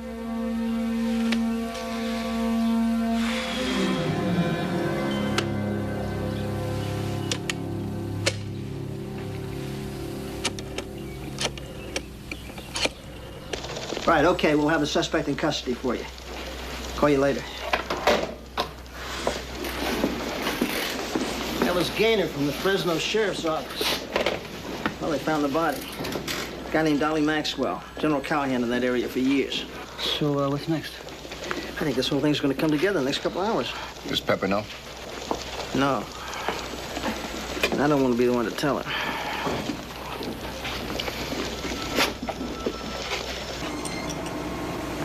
Who's your buyer? Small-time hood out of San Diego, runs a string of restaurants. He's gonna take it. What'd you do with Maxwell? Buried him. You want that beef at Markham's restaurant tonight after 2, right? That's right. He looks at the beef, we get our bucks, and he's on his way back to San Diego. Whatever you guys want.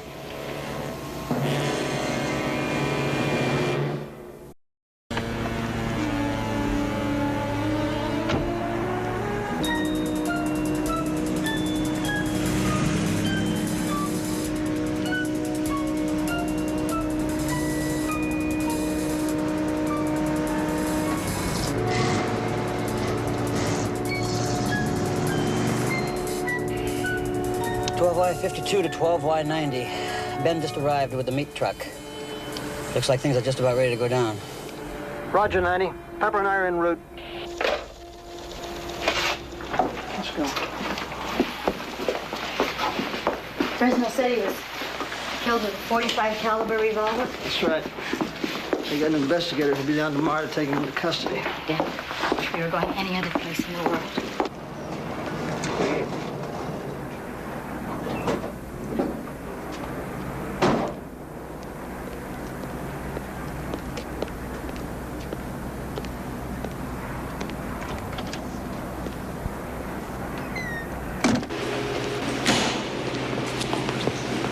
Ben, what the hell's going on here tonight? I don't get you. Galloway's out there with a couple of heavy-looking dudes from San Diego or someplace. Look, I never bargained for anything like this. Customers all gone? Yeah? You and the hell get out of here. Keep that back door unlocked. Ben, what's going on? Good night.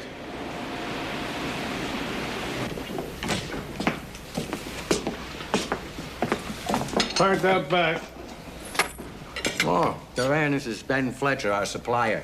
There you go, Ben. As usual, cash on delivery. Cowboy, you got good taste in beef. Sit down, join us in No, no, thanks. I'll go over there and pour myself a drink. As soon as you check out the delivery, I'll get...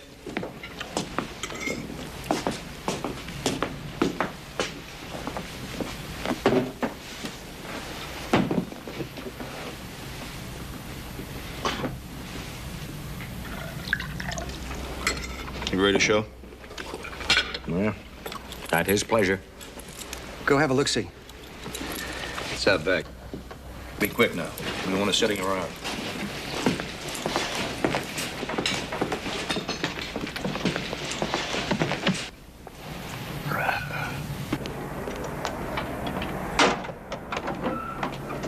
$12.50. They're in the truck now. 50. Yeah, we've seen them. You take the truck. We'll take the inside. Got it.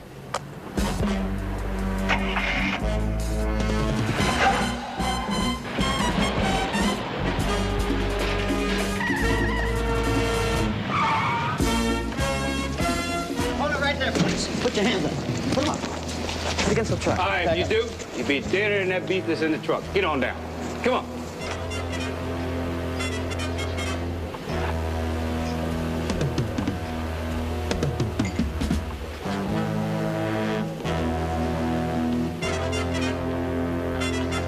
Police officers, get your hands on the table. Get them up there where I can see them. Come on, let's go. Get them up.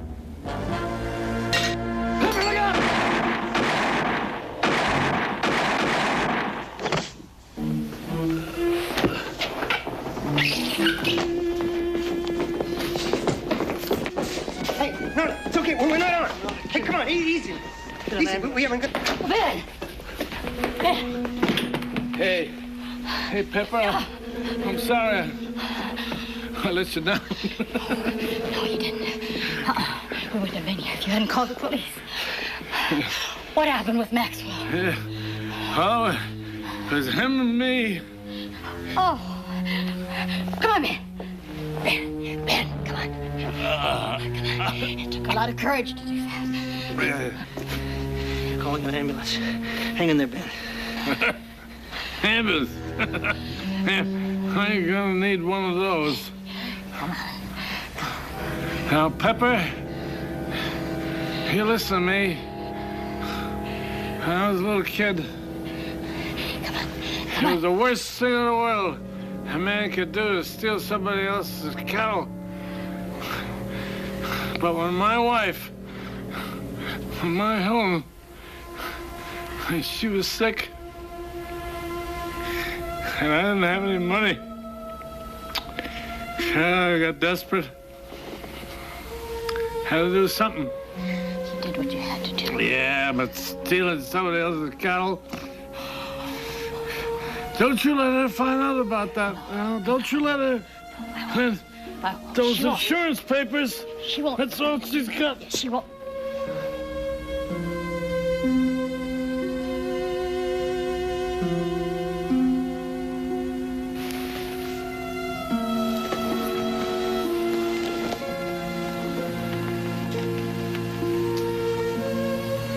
She won't find out. I promise you.